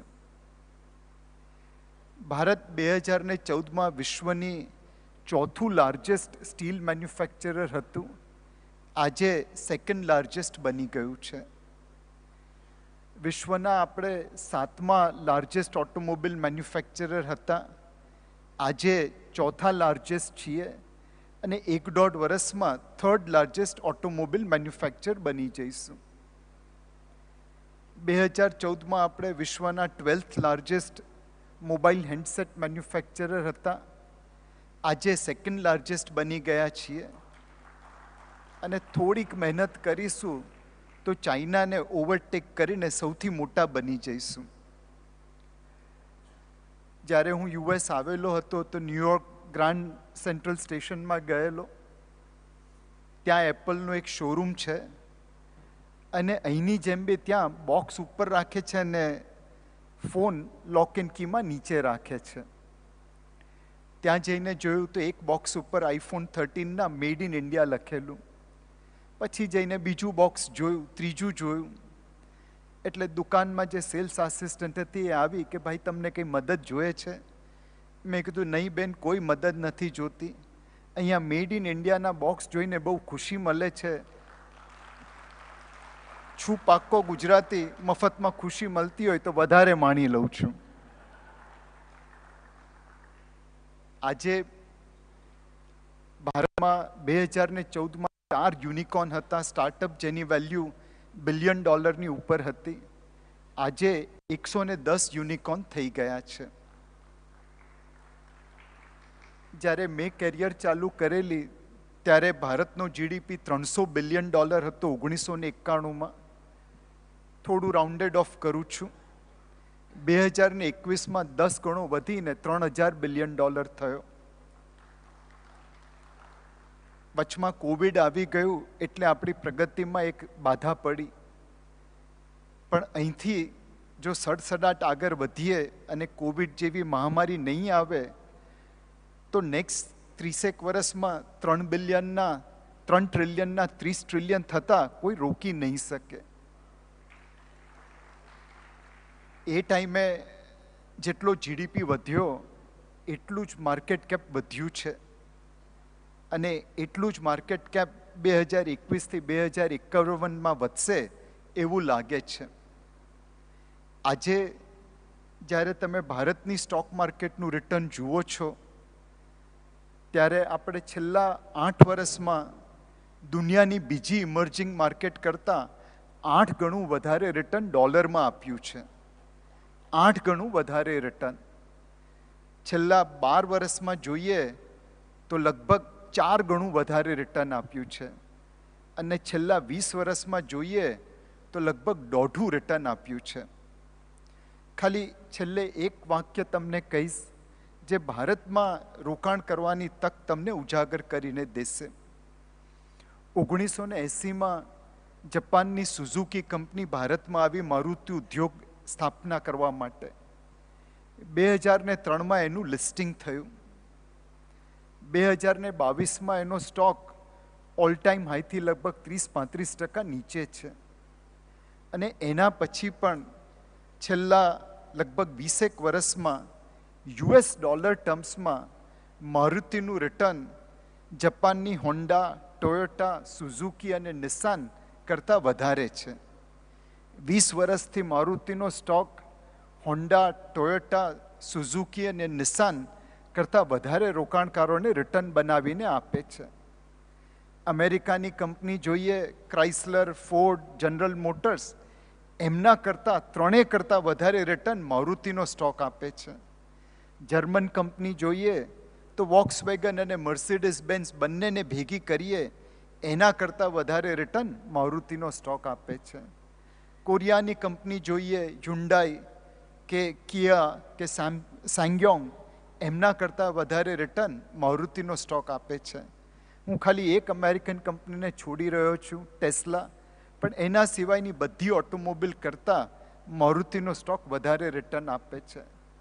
તમને જો પૈસા ન જોઈતા હોય તો Honda, Toyota, Suzuki, Volkswagen, Mercedes Benz, General Motors, Chrysler, Ford એવી બધી કંપનીઓ દુનિયામાં ઘણી જગ્યાએ મળી જશે.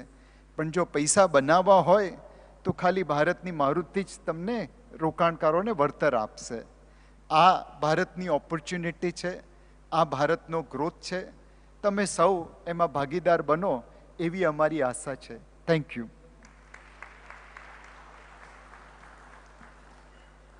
ધન્યવાદ નિલેશભાઈ. કેટલી સીધી સાદી અને સરળ ભાષામાં આપે. સામાન્ય રીતે એવું થતું હોય કે ઘરનો માણસ હોય એ ઘરમાં જે કામ કરતો હોય એની આપણને બહુ કિંમત ન હોય કે એ તો કરે જ ને, એની ફરજ છે, એમાં શું નવીનતા છે. પણ એ જ વસ્તુ, એ જ કંપની એ તમને કેટલુંક આર્થિક વળતર આપે. અને સાહેબ, આર્થિક વળતરની વાત આવે તો ગુજરાતીને તો સૌથી પહેલાં રસ પડે, કારણ કે એ આર્થિક વળતર છે એ આપણને આગળ લઈ જાય છે. પૈસા એ માત્ર જીવન જીવવા માટેનું એક મહત્વનું માધ્યમ છે એવું નથી. જેની પાસે હશે, હમણાં જ CR પાટીલ સાહેબ વાત કરતા હતા ને કે ગુજરાતીઓ દાન આપવામાં ક્યારેય પાછા પડતા નથી. વિશ્વભરમાં આપણે જોયું છે. તો એણે દાન આપ્યું ક્યારે? જ્યારે પોતાના ખિસ્સામાં 10 રૂપિયા વધારાના હશે તો કોઈને આપશે ને. કારણ કે તમે પોતે જ જો માગવાની ક્ષમતામાં હો કે માગવાની સ્થિતિમાં હો તો આપો કોને? ખાલી ખાલી વાતોથી તો પેટ ભરાતું નથી. એટલે પૈસા, લક્ષ્મી, મહાલક્ષ્મી આ બધા જુદા જુદા સ્વરૂપો છે અને એની આપે બહુ જ સરસ મજાની વાત કરી આપી. ધન્યવાદ, આપ સૌનો આભાર. અને આ પહેલું જે સેશન છે એ અહીં સમાપ્ત થવા જઈ રહ્યું છે અને આપણે બીજા સેશન તરફ હવે ગતિ કરવા માટે આગળ વધી રહ્યા છીએ. ધન્યવાદ સર, થેન્ક યુ. આજે પૂરા દિવસ દરમિયાન કાર્યક્રમો અહીં યોજાવાના છે અત્યારે, એટલે કે લંચ પહેલાં અને લંચ પછીના સમયમાં પણ એમાં ક્યાંક તમારું ને મારું મન જોડાયેલું છે. તમારું ને મારું મન જોડાયેલું છે એટલે મન સાથે જોડાયેલા વિચારો પણ હોય અને એ વિચારોની સાથેની આગળની યાત્રા પણ હોય. બિલકુલ, આગળની યાત્રા રસપ્રદ ચોક્કસ રહેવાની છે. આપણી વચ્ચે એક એવી હસ્તી ઉપસ્થિત થવાની છે કે જે તમારા મનની વાત સુપેરે જાણી લેશે. આમ તો આપણે બધા જ મનનું મનમાં રાખીએ છીએ અને જીવ બાળીને જીવતા હોઈએ છીએ, પણ એ બહેન તમારી સામે હોય તો તમારે થોડું એલર્ટ ચોક્કસ થવું પડે. આ બહેન તમારા મનની તમામ વાતો, તમારા મોબાઈલનો પાસવર્ડ પણ એમને ખબર પડી જાય છે. એટલે એક ઇન્ટરેસ્ટિંગ સેશન ટૂંક સમયમાં આપણે શરૂ કરી રહ્યા છીએ.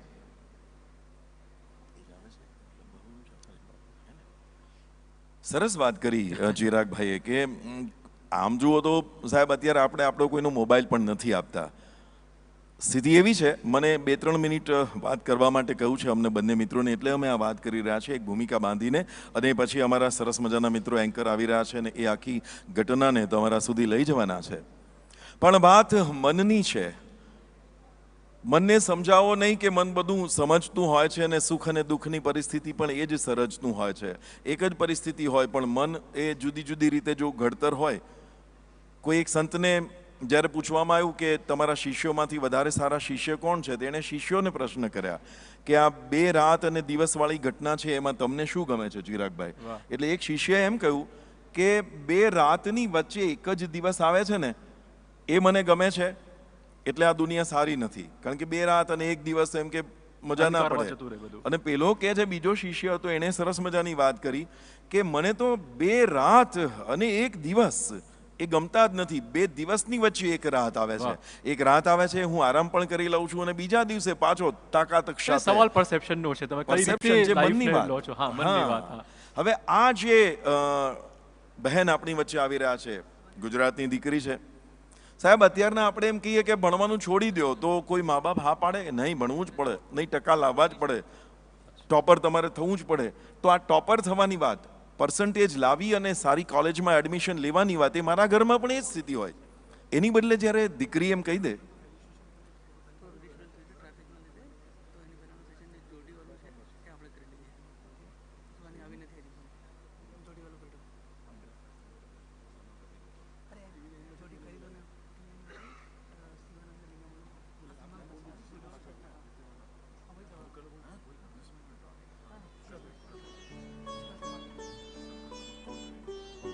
તો વાત આપણે જે કાર્યક્રમમાં જવાની છે, સુહાની શાહ નામ છે એનું, અને એ ઉપરાંત પણ અનેક બધા રસપ્રદ કાર્યક્રમો આજના આ દિવસ દરમિયાન યોજાવાના છે. તો ભણવાનું છોડવાની જ્યારે વાત આવે ત્યારે મા બાપનું પણ પ્રોત્સાહન હોય કે ના, હું ભણવાનું છોડી દઈશ તો પણ પોતાની જે રસના વિષયની ગતિ છે એમાં હું સરસ મજાની ગતિ કરી શકીશ. તો જે વ્યક્તિત્વની વાત કરી રહ્યા છીએ, સુહાની શાહ, માત્ર 5 વર્ષની ઉંમરમાં એણે જાદુનો ખેલ જોયો અને 7 વર્ષની ઉંમરમાં તો જાદુ શીખવાનું અને પરફોર્મ કરવાનું શરૂ પણ કરી દીધું.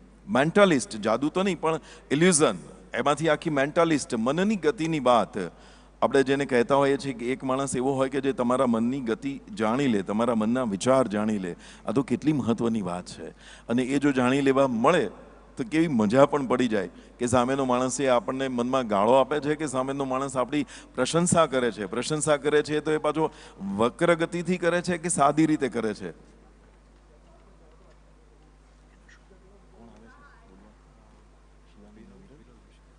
તો આ આખી જે આનંદની ઘટના છે એને આપણે સ્ટેજ પર નિહાળીએ.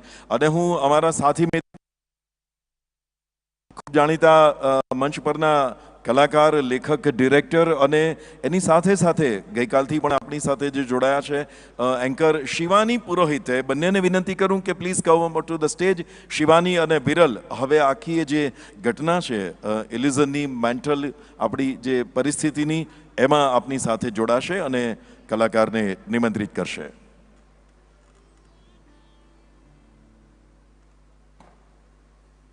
શિવાની અને વિરલ રાજને મને વિનંતી કે મંચ પર તેઓ આવે.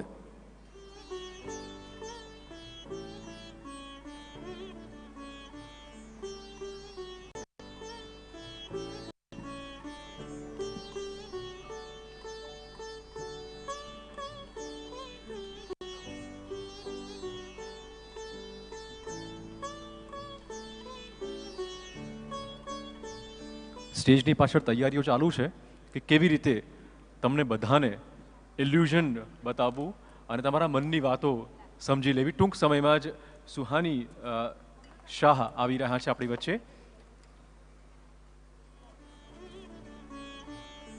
એક ઇન્ટરેસ્ટિંગ સેશન ટૂંક સમયમાં શરૂ થશે અને એટલા માટે ઇન્ટરેસ્ટિંગ છે કેમ કે તમે તમારા મનમાં ચાલતી ગડમથલ આ બેનને નહીં કહો તો પણ એ સમજી શકશે. એ ખૂબ સારું ઇલ્યુઝન કરી શકે છે. એમની પાસે ટ્રીક એવી બધી છે, નંબર ગેમ પણ એ રમાડે છે. તમારા મનમાં ચાલતી ગણતરીઓ પણ એ તમને તમારી સામે જ કહી નાખશે બે ધડક. એટલે સાચવવા જેવું સેશન છે આ. ચિરાગભાઈ, કોઈએ બહુ જ સરસ દાંપત્ય જીવનની હ્યુમર કરતાં કહ્યું છે, કારણ કે એ લોકો બંને કેન્કર એની સાથે વાત કરી રહ્યા છે, મારે સમય ખેપી આકારમાં કરવાનું છે. કોઈએ દાંપત્ય જીવનનો મર્મ પતિ પત્ની બે સાથે હતા અને પૂછ્યો હતો કે દાંપત્ય જીવન એટલે શું. કહે છે કે બંને એકબીજાને પરણ્યા ત્યારથી છેલ્લા શ્વાસ સુધી સમજે નહીં અને છતાંય કહેવું પડે કે દાંપત્ય જીવન તો બહુ જ મજાનું છે હો. એમ જેમ કે એબ્સ્ટ્રેક્ટ પેઇન્ટિંગ હોય જેમાં આપણને કાંઈ સમજણ ના પડે, પણ આપણે આમ સરસ રીતે તૈયાર થઈને ગયા હોય, ઓહ બહુ સરસ છે, બહુ સરસ છે, એવું કહેવું પડે ને. એટલે પેલા ભાઈએ હું એવું કહું છું, એમના દાંપત્ય જીવનનો અનુભવ કંઈ એવો હશે, આપણા નહીં.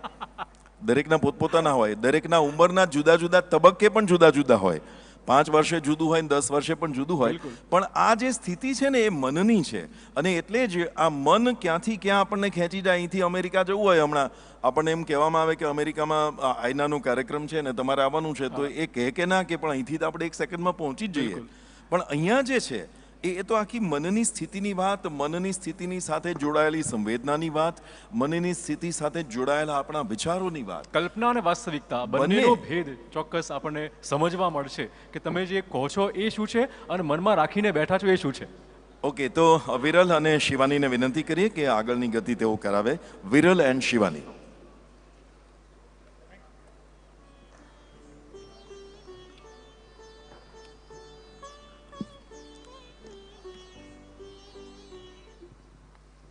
એ પહેલાં હું આગ્રહ કરીશ, વિનંતી કરીશ TV9 ગ્રુપના CFO શિવાનંદજી સ્ટેજ પર આવે અને સુહાની શાહને સન્માનિત કરે. શિવાનંદજી, યસ. સુહાની શાહને આમંત્રિત કરી સ્ટેજ ઉપર. આપ આવો અને આપનું સન્માન ગ્રહણ કરો.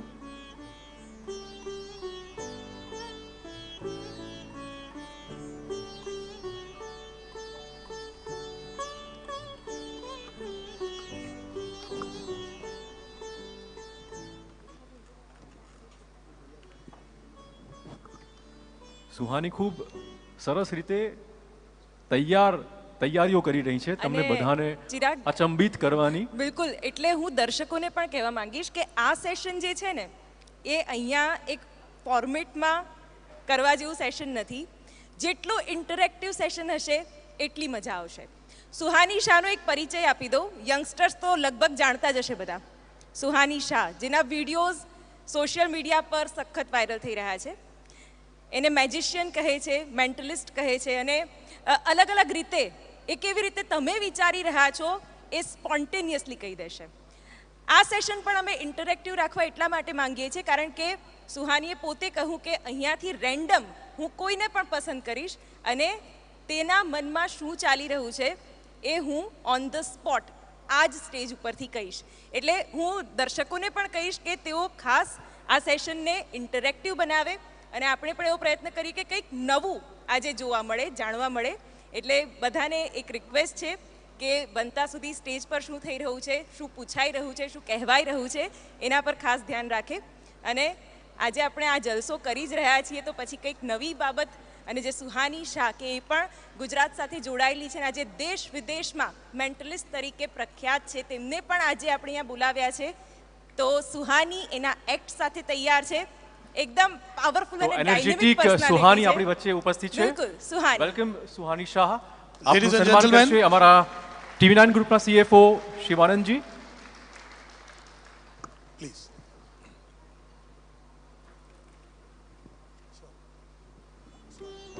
ખૂબ ખૂબ તાળીઓથી સ્વાગત કરીએ અને આ સન્માનને વધાવી લઈએ.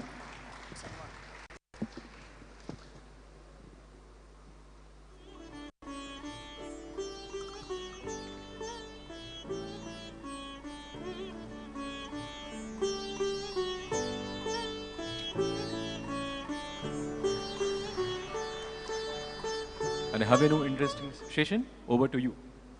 Thank you very much. Ladies and gentleman, જેમ શિવાનીએ કહ્યું, આજની આ સેશન આખા 2 દિવસની one of the most interesting session છે, જેને ઇન્ટરેક્ટિવ આપણે કરવાની છે. We have with us one of the wonderful illusionist, mentalist. જાદુના 8 પ્રકાર છે, એમાંનું એક છે ઇલ્યુઝન, અને એ કરવામાં જે માહેર છે, મિલિયન્સ ઓફ ફોલોઅર્સ જેના છે, એવા પ્રાઉડ ગરવા ગુજરાતી આજે આ પ્રવાસી ગુજરાતી પર્વ 2022માં આપ સૌની જોરદાર તાળીઓ for Suhani. It is said and believed, Suhani એમ માને છે કે એ જે જાદુ કરે છે અથવા જે ઇલ્યુઝન કરે છે એ એક કળા છે. શિવાની, મને એવું લાગે છે કે એક સરસ કોટ છે, આર્ટ ઇઝ અ લાઈ વિચ રિવીલ્સ ટ્રુથ. Very true. કળા Very એ true. અસત્ય છે જે સત્યને ઉજાગર કરે છે, અને શિવાની એ કળામાં માહેર છે. આપણે ગુજરાતીઓ લોજિકથી જીવતી પ્રજા છીએ, પણ આજે મેજિકમાં તમારે જવાનું છે. You all believe in magic? If you don't, let me tell you, magic is something if you don't believe in, there won't be a life without magic. તો જાદુભરી જિંદગી જોવા માટે જાદુ, વિસ્મય એ આપણામાં હોવું જ જોઈએ, અને એ સેશનમાં ગરકાવ કરવા માટે we are ready with Suhani. Shivani. Suhani, second standard से पढ़ाई वढ़ाई तो छोड़ दी है और बचपन भी एकदम ऑर्डिनरी बच्चों के जैसे नहीं गया है. कुछ बताइए अपने बारे में, कैसे अपनी ये जर्नी को स्टार्ट किया, और people are waiting for your magic and illusion, so उस पर भी जाएंगे, लेकिन पहले अपने बारे में कुछ बताइए. सबसे पहले तो थैंक यू सो मच कि मुझे यहाँ पर बुलाया, बिकॉज कोइंसिडेंटली आज मैं अहमदाबाद में थी और अपनी जर्नी के बारे में अहमदाबाद में आके बोलना ये पहली बार मेरे साथ हो रहा है, और बहुत अच्छा लग रहा है क्योंकि जर्नी की शुरुआत अहमदाबाद से हुई. आज से ऑलमोस्ट मतलब 22 अक्टूबर 1997 मैंने मेरा पहला स्टेज शो किया था मैजिक का, ठाकुर भाई देसाई हॉल लॉ गार्डन में. तो 25 साल हो गए, और 25 साल बाद इसी यहाँ पर अहमदाबाद में आकर ये सवाल पूछा जा रहा है, तो काफ़ी अच्छा लगता है. पहली बार टीवी पे मैजिक देखा था, और फिर मम्मी पापा को जाके बोला यार मुझे जादू करना है, तो पापा बोले जा जाके पढ़ाई कर. पर मैं थोड़ी ज़िद्दी थी, तो बार बार जाती गई उनके पास, और तब तक उनको बोलती गई कि मुझे मैजिक करना है, जब तक उन्होंने मेरी बात को सीरियसली नहीं लिया. और हम कोई एक मैजिक की फैमिली से नहीं आते, तो सीखना बहुत मुश्किल था. आज तो आपके पास इंटरनेट है, यूट्यूब है, तो सीख लेते, पर तब बहुत मुश्किल था. तो बहुत टाइम लगा, और पापा की एक सोच बहुत क्लियर थी कि अगर जादू कर रही है तो स्कूल या कॉलेज भी नहीं, बड़ा स्टेज शो करेगी, बिल्कुल, नहीं तो मत करना.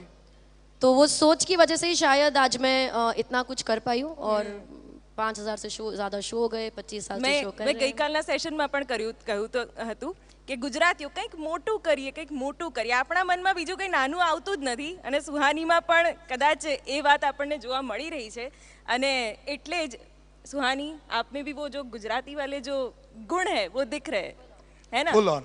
Full on છે एक મારા वो અંદર. एक इंटरेस्टिंग बात आपने बताई, that is that it was something inspired from within you, कि मुझे ये जादू की दुनिया में जाना है. जादू के बारे में ऐसा कहा जाता है, it should come from within you. Magic is something which should come within you. You can not weave magic. Magic आप कर नहीं सकते. आई थिंक कोई भी जो कला होती है, आर्ट फॉर्म जो होता है, वो हमेशा एक आर्टिस्ट के अंदर ही होता है. जैसे अगर आप देखेंगे कोई बच्चा है, कोई व्यक्ति है जो बहुत साल तक पेंटिंग सीखेगा और एक पेंटिंग बनाएगा, पर फिर एक 4 साल का बच्चा ब्रश उठा के कुछ उससे बहुत ज़्यादा बेहतरीन बना देगा। तो आई थिंक कला जो है वो अपने अंदर होती है, और जादू एक कला ही है, बस वो एक ऐसी कला है जिसके बारे में लोग ज़्यादा उसका प्रोसेस समझ नहीं पाते, तो उसको थोड़ा अलग तरीके से लेने लग जाते हैं, but it's almost the same. जैसे पेंटिंग, डांसिंग, सिंगिंग एक कला है, જાદુ પણ એવી રીતે એક કલા હી હે। રાજ્યના ગૃહપ્રધાન હર્ષભાઈ સંઘવી પણ આપણી સાથે અત્યારે હાજર છે। હર્ષભાઈ, આપનું સ્વાગત છે। અને હર્ષભાઈ પણ આ એક કંઈક અલગ પ્રકારનું ઇન્ટરેસ્ટિંગ સેશન છે, તો એને એન્જોય કરે એવું અમે આશા રાખીએ, કારણ કે અહીંયા હવે મેજિક થવાનું છે, ઇલ્યુઝન થવાનું છે, અને એ તમે પણ એન્જોય કરશો। We welcome Honorable Minister Harshbhai. Harshbhai is one of the most young and decisive minister which we have had. Ladies and gentlemen, जोरदार ताड़ियों हर्ष संघवी માટે એકવાર। Welcome sir. तो सुहानी, बातें करनी है या मैजिक करना है?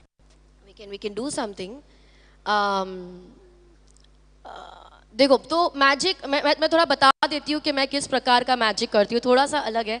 जब भी हम मैजिक सोचते हैं, हमें लगता है, हम व्यक्ति सोचते हैं टोपी पहनकर आएगा, ऐसे हैट में से रैबिट निकालेगा, कोई गायब होगा, कोई हवा में उड़ेगा। तो मैं जो करती हूँ उसे मेंटलिज्म बोलते हैं, जो एक मैजिक का ही आर्ट फॉर्म है, पर थोड़ा पॉपुलर कम है, जिसके अंदर कोई प्रॉप नहीं होता, कोई डब्बा नहीं, कोई टोपी नहीं होती, बस लोग होते हैं और हम लोगों का माइंड रीड करने का इल्यूजन देते हैं। तो जैसे हम लोगों के माइंड रीड कर रहे हैं, उनके फ़ोन लॉक खोल रहे हैं, उनका सीक्रेट्स जान रहे हैं, या सब कंसेंशुअल होता है, कोई कंट्रोवर्सी नहीं है। तो ऐसा कुछ कर सकते हैं, हम कोशिश कर सकते हैं यहाँ पे कुछ करने की। तो आप लोगों का साथ चाहिए, पर आप लोग ऐसा कुछ देखना चाहते हैं? Everyone. We need to keep this a little entertaining. No, जरूरत है थोड़ा, ठीक है। तो एक काम करते हैं, आप शिवानी जी, आप यहाँ पर हैं, तो यूजुअली लोगों को लगता है, जब भी वो मेरे वीडियोस देखते हैं, यार उनको लगता है कि यार ये सब है ना स्क्रिप्टेड होता होगा, यार ऐसे कैसे कोई किसी का माइंड। बहुत सारे ट्रोलर्स भी आपके पीछे पड़ गए। बहुत ट्रोलर्स है यार, बहुत सैडनेस। ये दुख समझ सकती हूँ मैं। दुख खत्म ही नहीं होता यार। तो मैं चाहती हूँ कि आप ऑडियंस में किसी को भी चुने, या आप अपना हाथ ऊंचा कर सकते हैं। Anyone, हम आपसे बेसिक सवाल पूछेंगे। ओके मैम, आप Can I have something to write on? Yeah. He'll give. You can find people. Amrita, something to write on. Yeah. I got it.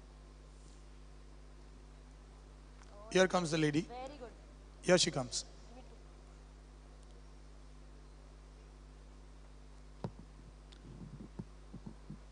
We're calling her on stage.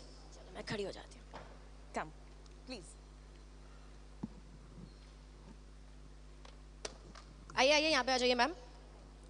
Hello, क्या नाम है आपका? Can we give her a mic, please? That's fine. Yeah. मैं नहीं unlock करूंगी उसको, आप tension मतलब, यहाँ पे आ जाओ। बंदनी, तो बंदनी मैम के लिए एक बार जोरदार तालियां हो जाए पहले। बहुत ब्रेव होते हैं ऐसे लोग जो बोलते हैं आ जाओ मेरा माइंड रीड कर लो, ठीक है। तो बंदी मैम से हम एक सवाल पूछेंगे, ठीक है। अब ये हो सकता है आपको लग सकता है कि मैं और ये पहले मिले हुए होंगे, मैंने पहले, ऐसा कुछ भी नहीं है, ठीक है। मेरे पास इतना टाइम नहीं है, मैं अभी इनको चूज किया गया है। शिवानी जी किसी को भी चूज कर सकते थे, आपने रैंडमली इनको चूज किया।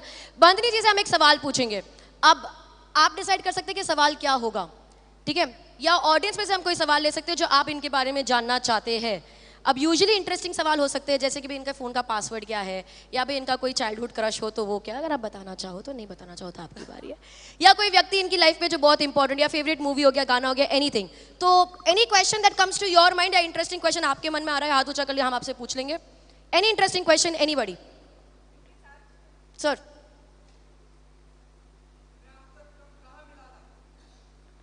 सर इनसे सवाल पूछ रहे हैं, मेरे से नहीं। मैं ठीक है सर, मैं ओके हूँ। अपना माइंड मैं पढ़ सकती हूँ, बहुत आसान है। मुझे इनका माइंड पढ़ना है। एनीबॉडी? हर्ष सर आप यहाँ पर है, मैं चाहती हूँ आपसे कोई सवाल ले लेते हैं। Any question sir you want to ask to? I hope सब लोग वो सुन पाते, बट एनी क्वेश्चन, जैसे कि आपका फेवरेट फिल्म स्टार? अरे यार बहुत इजी है यार, मतलब तो इजी। मैं एक सवाल पूछती हूँ कि आप बोलो ओके है कि नहीं है, ठीक है। बताओ यार, आप बताओ, आपका नाम किसने रखा? यार मम्मी पापा दादा दादी के अलावा ज्यादा होते नहीं है, नहीं तो बुआ होगी। मैं आपको एक सवाल पूछती हूँ, आप रोज करती हूँ, काम है मेरा, ठीक है। ऐसा कोई व्यक्ति जो आपकी लाइफ में बहुत इंपॉर्टेंट है, ये आपकी कोई चाइल्डहुड फ्रेंड हो सकता है, कोई टीचर हो सकती है। इमीडिएट फैमिली मेंबर मत सोचना, मम्मी पापा चाचा चाचा दादा दादी मत सोचो, क्योंकि वो ऑब्वियस हो जाता है। तो ऐसा जिसके बारे में कोई आपने ज़्यादा सोचा ना हो, पर आपकी लाइफ में किसी ने इम्पैक्ट किया हो, कोई ऑथर हो सकता है, कोई मूवी हो सकती है, कोई गाना हो सकता है, पर अगर कोई व्यक्ति हो तो बेटर है। ऐसा कोई व्यक्ति आपके दिमाग में आता है? बंदनी, राइट? बंदनी जी, ऐसा कोई व्यक्ति आपके दिमाग में भी आता है? थिंक अबाउट इट, सोच लो। On the mic. I'll just take a minute. सोच लो आप। So we are thinking about a person.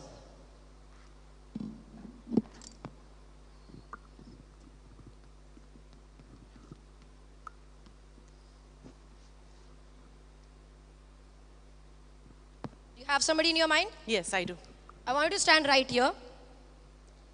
Think about the person in your mind. Male energy लग रही है मुझे, as opposed to female energy. ठीक है? Imagine करिए कि व्यक्ति आपके सामने खड़े हैं. समझो आप इनको कभी मिले नहीं हो. I know आपकी लाइफ में इम्पैक्ट किया है, but hypothetically सोचो आप कभी मिले नहीं हो, तो आप उनको जाके बोलते हो हाय आई एम बंदनी, और वो बोलते हैं हाय आई एम. तो अपने मन में सिचुएशन सोचो कि आप बोल रहे हैं हाय आई एम और उसके बाद अपना नाम दे रहे हैं. Count the number of letters in this name. नहीं, उंगली पे नहीं, वो तो मुझे दिख जाएगा. But not a very short name, like 6-7 letters है.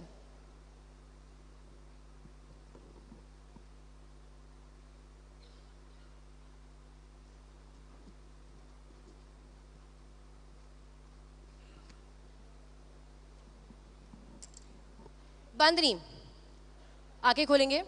For the first time on the mic, क्या नाम सोच रहे हैं आप? बता दीजिए, मैंने लिख लिया है. I say the name? Yes, you say the name.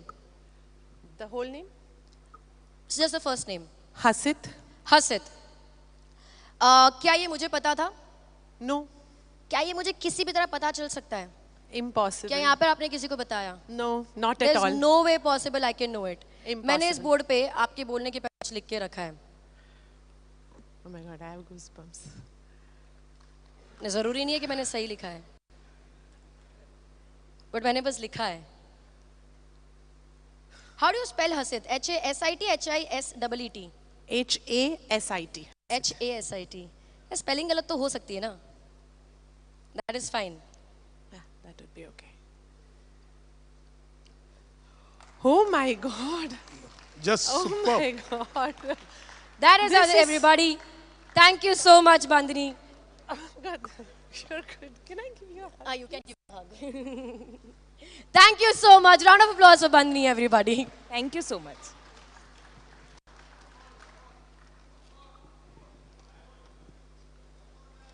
Wow, Suhani.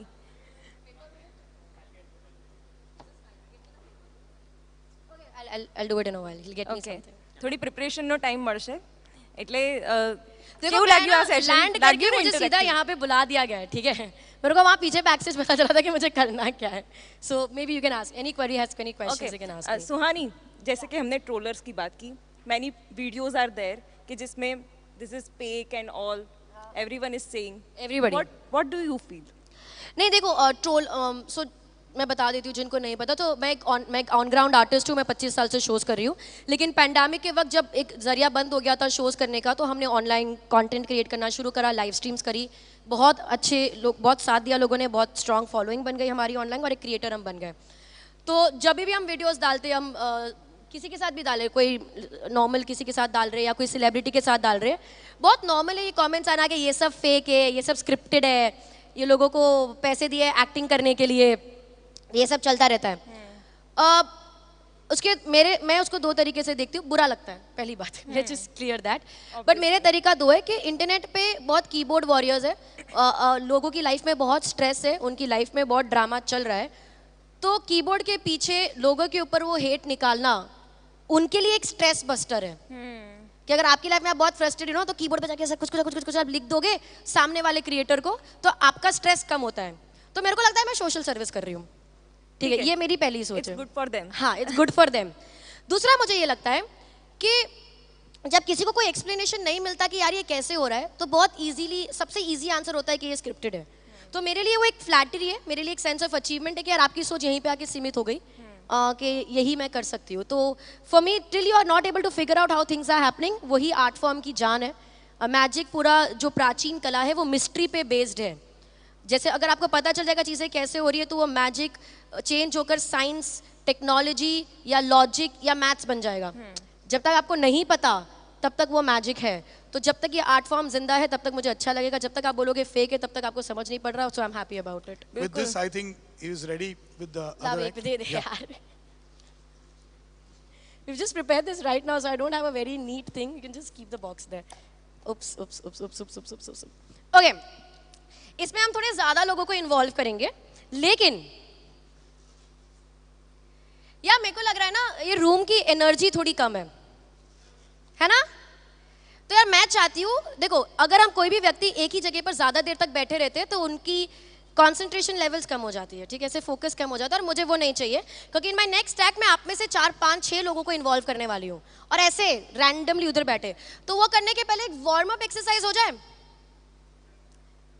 देखो इसीलिए करनी जरूरी है ठीक है, मैं यहाँ पे खड़े होकर कुछ कर रही हूँ, वही चीज आप लोग अपनी जगह पे बैठ के करेंगे। This is a quick, it's not magic, it's a quick warm up exercise. अब उन्होंने मुझे बोल ही दिया कि 10 मिनट है मेरे पास, तो मैं तो चीज का फायदा उठाऊंगी ना। तो मैं जो यहाँ पे खड़े होकर कर रही हूँ, आपको अपनी जगह पे बैठ के करना है। सभी के दोनों हाथ आगे, सभी के फोन वोन छोड़ दो, कैमरा आप रखो, बाकी सभी के दोनों हाथ आगे। एवरीबॉडी एवरीबॉडी वहां पर सारा बातें करो, दोनों हाथ आगे, बातें बाद में करो। Wiggle, stop, wiggle, stop, cross, done. हाथ नीचे कर देंगे, इसको एक और बार करेंगे, ठीक है।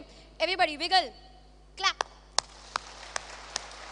Hands crossed, hands cross, thumbs down, अंगूठे नीचे सबके, लेफ्ट राइट नहीं, सीधे नीचे, और उंगलियां ऐसे लॉक, क्रॉस कर, हाथ लॉक कर देंगे। दोनों अंगूठे नीचे जमीन की ओर, लेफ्ट राइट नहीं, स्ट्रेट नीचे। सबने वही किया जो मैंने किया है? सबने वही किया जो मैंने किया है? परफेक्ट। अगर आपने वही किया जो मैंने किया है, 3 गिनने पर दोनों अंगूठे ऊपर आ जाने चाहिए, जैसे मेरे आते, जैसे मेरे आते, ठीक है। 1, नहीं रे, वेट नो, 2, क्या कर रहे हो?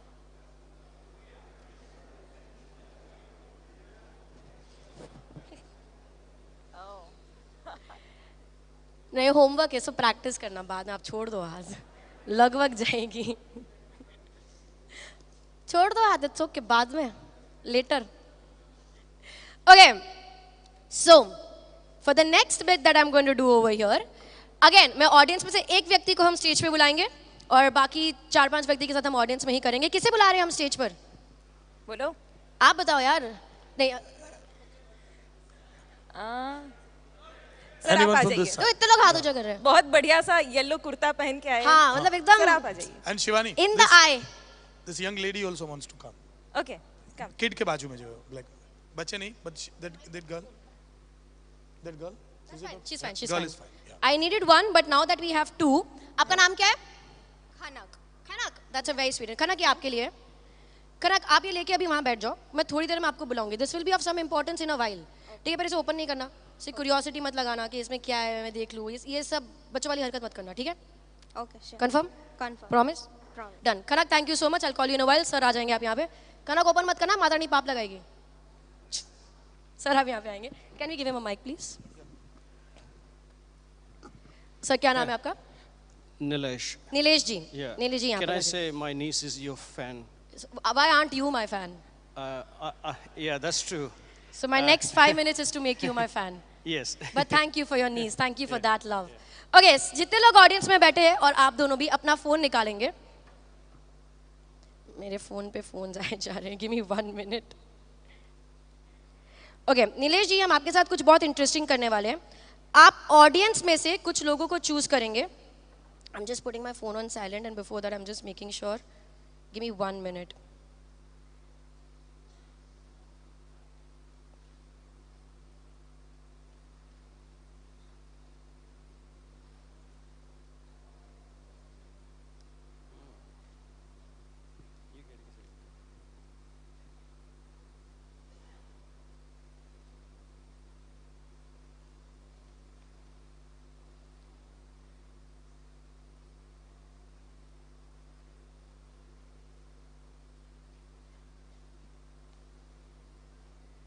Okay.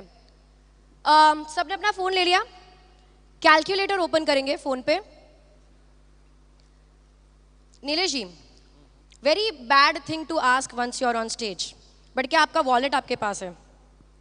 No, I got an e-wallet. You got an e-wallet. Flex ही अलग लेवल का है यार. I got an e-wallet. Okay. देखो हम जब एक गुजराती समाज के जब स्टेज पर होते हैं ना, हम ऐसे सब रईस बैठे हैं यहाँ पर, ठीक है? तो मेरे को चाहिए ऑडियंस में से कोई एक जन मेरी मदद करेगा. I want you to give me 100 रुपए. 100 is good. शगुन. ऐसे हाथ मत ऊंचा करो, चेक करो कि आपके वॉलेट में 100 रुपए है भी या नहीं. बाद में यहाँ पे आके बोलोगे मैं जीपे कर रहा हूँ, ठीक है? क्विकली. अच्छा सर, स्वैग सर, आ जाओ सर स्टेज पर आ जाओ. आई लाइक वो चश्मा पहन के फुल स्वैग में. दबंग पर्सनालिटी. Welcome sir. क्या नाम है आपका? नलिन खारा. नलिन जी, आप उसको फोल्ड करेंगे, पूरा फोल्ड. एक और बार फोल्ड कर दो अच्छी तरह से, उसको क्रीज में फोल्ड कर दो. एक और बार फोल्ड कर दो. नहीं, रोल नहीं, फोल्ड करेंगे उसको, ऐसे स्क्वायर बनेंगे प्रॉपर्ली से बनाएंगे कि वो इस बॉक्स में चले जाए. Place it in box.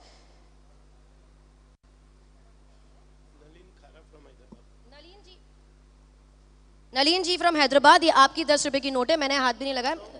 100 रुपए की नोट है, sorry. I am between Gujaratis, I can't mess up with money, I get it. So Nalin ji, आपकी 100 रुपए की नोट, मैं चाहती हूँ आप इसे संभाल के रखेंगे. Wear it around your neck. अपने गले में डाल दीजिए, संभाल के रखिए. And I will call you in a while. Till then, Nilesh जी आप यहाँ पर आ जाइए. हम ऑडियंस में से 4-5 लोगों से कुछ नंबर्स लेंगे, ठीक है? तो जो भी आपके मन में आता है आप चूज करेंगे. जिसको भी आप चूज करेंगे, आपके मन में जो नंबर आता है आप मुझे बताएंगे. So please choose somebody. हाथ ऊपर कर दीजिए, इनके लिए चूज करना आसान हो जाएगा. Yes sir, please go ahead. Yeah. So we got gentlemen in the front row there. Gentlemen in the front row here. Yeah. Sir, give me a number. Single digit, double digit, 3 digit, 4 digit, 5 digit tak it's fine. Yes, say it out loud. 12. Just 12. Okay, सब लोग calculator पे डालेंगे 12, 12. And we'll add this. Sir, Yeah. किसी और को लेंगे. Maybe behind also somewhere. Yeah, we got a lady here. The lady in blue. Yes, ma'am. Give me a number. 24. So we're going to add 12 plus 24. सबके calculator पे आना चाहिए 36. Let's take 3 more numbers, sir. Yeah, we got a gentleman there in the right here. The one with Yeah. holding the phone. Yes. So, 45. So we go with 36 plus 45. Everybody's phone should say 81. Last 2 numbers, you can make the numbers a bit bigger if you want. Yeah.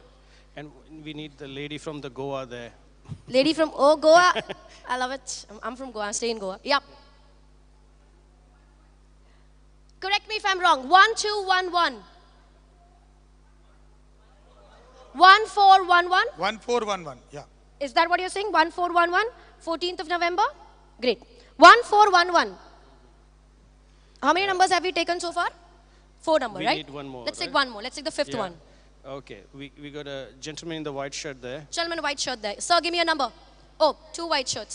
Oh, the one without the rail yard. Yeah. Sorry, sir. Please go ahead. Yeah. 2865. Is that the number you're giving me? Everybody adds 2865. भाई सबके phone पे आ गया है 4357. We are good? Fair? Nilesh, I want you to take this phone, close your eyes and press random numbers on the phone. Just anyone. Keep pressing. Keep pressing more. Do you want to press more? Are we good here? Yeah. Your wish? Yeah. Okay. All good. Can you say this number out loud on the mic? 724-227. सब लोग add करेंगे. 724 227. 227 is equal to 728584. Everybody unanimously, are we correct? The result is 728584. Okay, phone पे चालू रखना. 728584. Guys, Nilesh, you randomly chose people. Yeah. They gave the numbers they wanted. That's right. Ma'am right there from Goa, you gave 1411. आप दे सकते थे 1511, 1311. Even if one number would have been different, the entire calculation would have been different. Yes? Is it any way possible? Is it any way possible that I would have known the result? या मैंने उनका हर्षित बता दिया, आपको लगता है मेरे को नंबर नहीं पता होगा? You don't trust me so far? But that's what I like to do the most, to make people believe in the impossible. Khanak, I gave you a paper way before you chose anybody from the audience. Yes. Correct? Yeah. They gave numbers, we resulted to 728584. Yeah. There's a number written on this. Let me help you.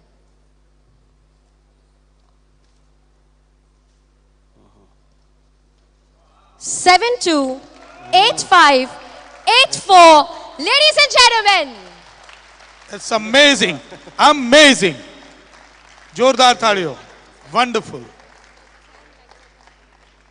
Round of applause for Khanak, everybody. Nilesh, thank you so much for joining me. Round of applause for Nilesh, everybody. Yeah. So you can count me as a fan now. We won one more subscriber, guys. Thank you so much. Cheers. Thank you. And I would end over here, but I'm going to leave the stage. And before I do that, do you want me to take this to the next level? I need more energy for that. Abhi next level pe aisa aap log next level ke hone chahiye na uske liye. Do you want me to take this to the next level? Do you want me to take this to the next level? Next level क्या हो सकता है? हाँ? Note का number. इतने ambitious नहीं होते, ठीक है? नोट का नंबर. मतलब अगर मैं अभी और कुछ भी करूँगी, that'll be an underplay. So let's do that. Every note is unique because it has a unique serial number. No two banknotes can have the same serial number. Can I have you here? Can we give him the mic? Nalin sir, I want you right here. वो आपकी note है? जी. मैंने हाथ भी नहीं लगाया? नहीं. I want you to take the note in your hand and in your nicest, clearest public speaking voice, read out the serial number of the note to everybody. Superb, superb, amazing, really. Not believing. I'm not believing this. 728584. Ladies and gentlemen. Superb. Hats off, hats off, hats off. Thank you so much, sir. Thank you for joining me on stage. Round of applause. Hyderabad आना है. हैदराबाद आना है sir. आ ही रही हूँ मैं, 2 हफ्ते में आ रही हूँ. Round of applause for Darlene sir, everybody. And thank you so much. Lovely just જોરદાર તાળીઓ સુહાની માટે થઈ જાય.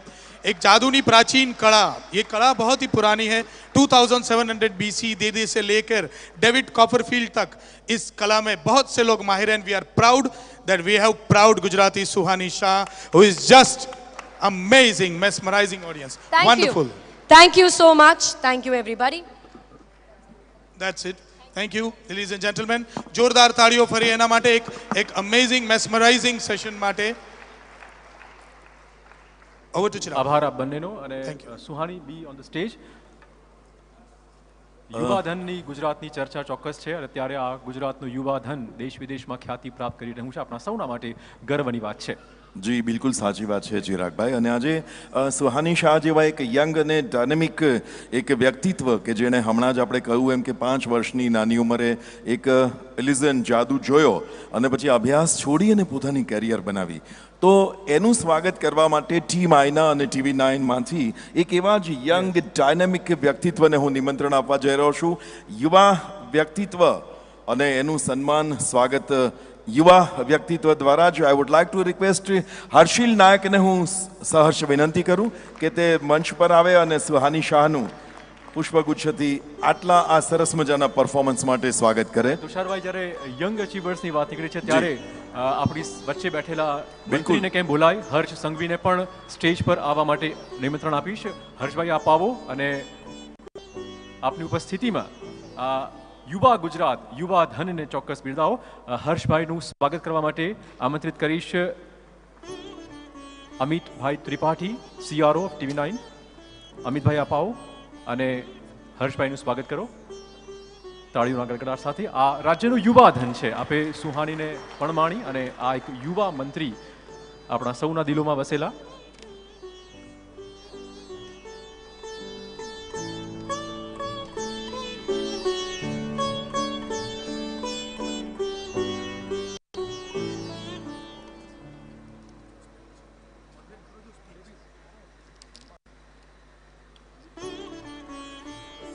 માનનીય મંત્રી શ્રી હર્ષભાઈ સંઘવી એક એવું યુવા વ્યક્તિત્વ કે જે ગૃહ વિભાગ, રમતગમત અને યુવા સાંસ્કૃતિક પ્રવૃત્તિઓનો વિભાગ અને એમાં જ્યારે પણ અમે એમને માનનીય મંત્રીશ્રી તરીકે જોઈએ કે સીધા તેઓ જે તે ભાગ લેનારા સાથે કનેક્ટ થતા હોય છે ને એટલે જ એમની લોકપ્રિયતા પણ છે.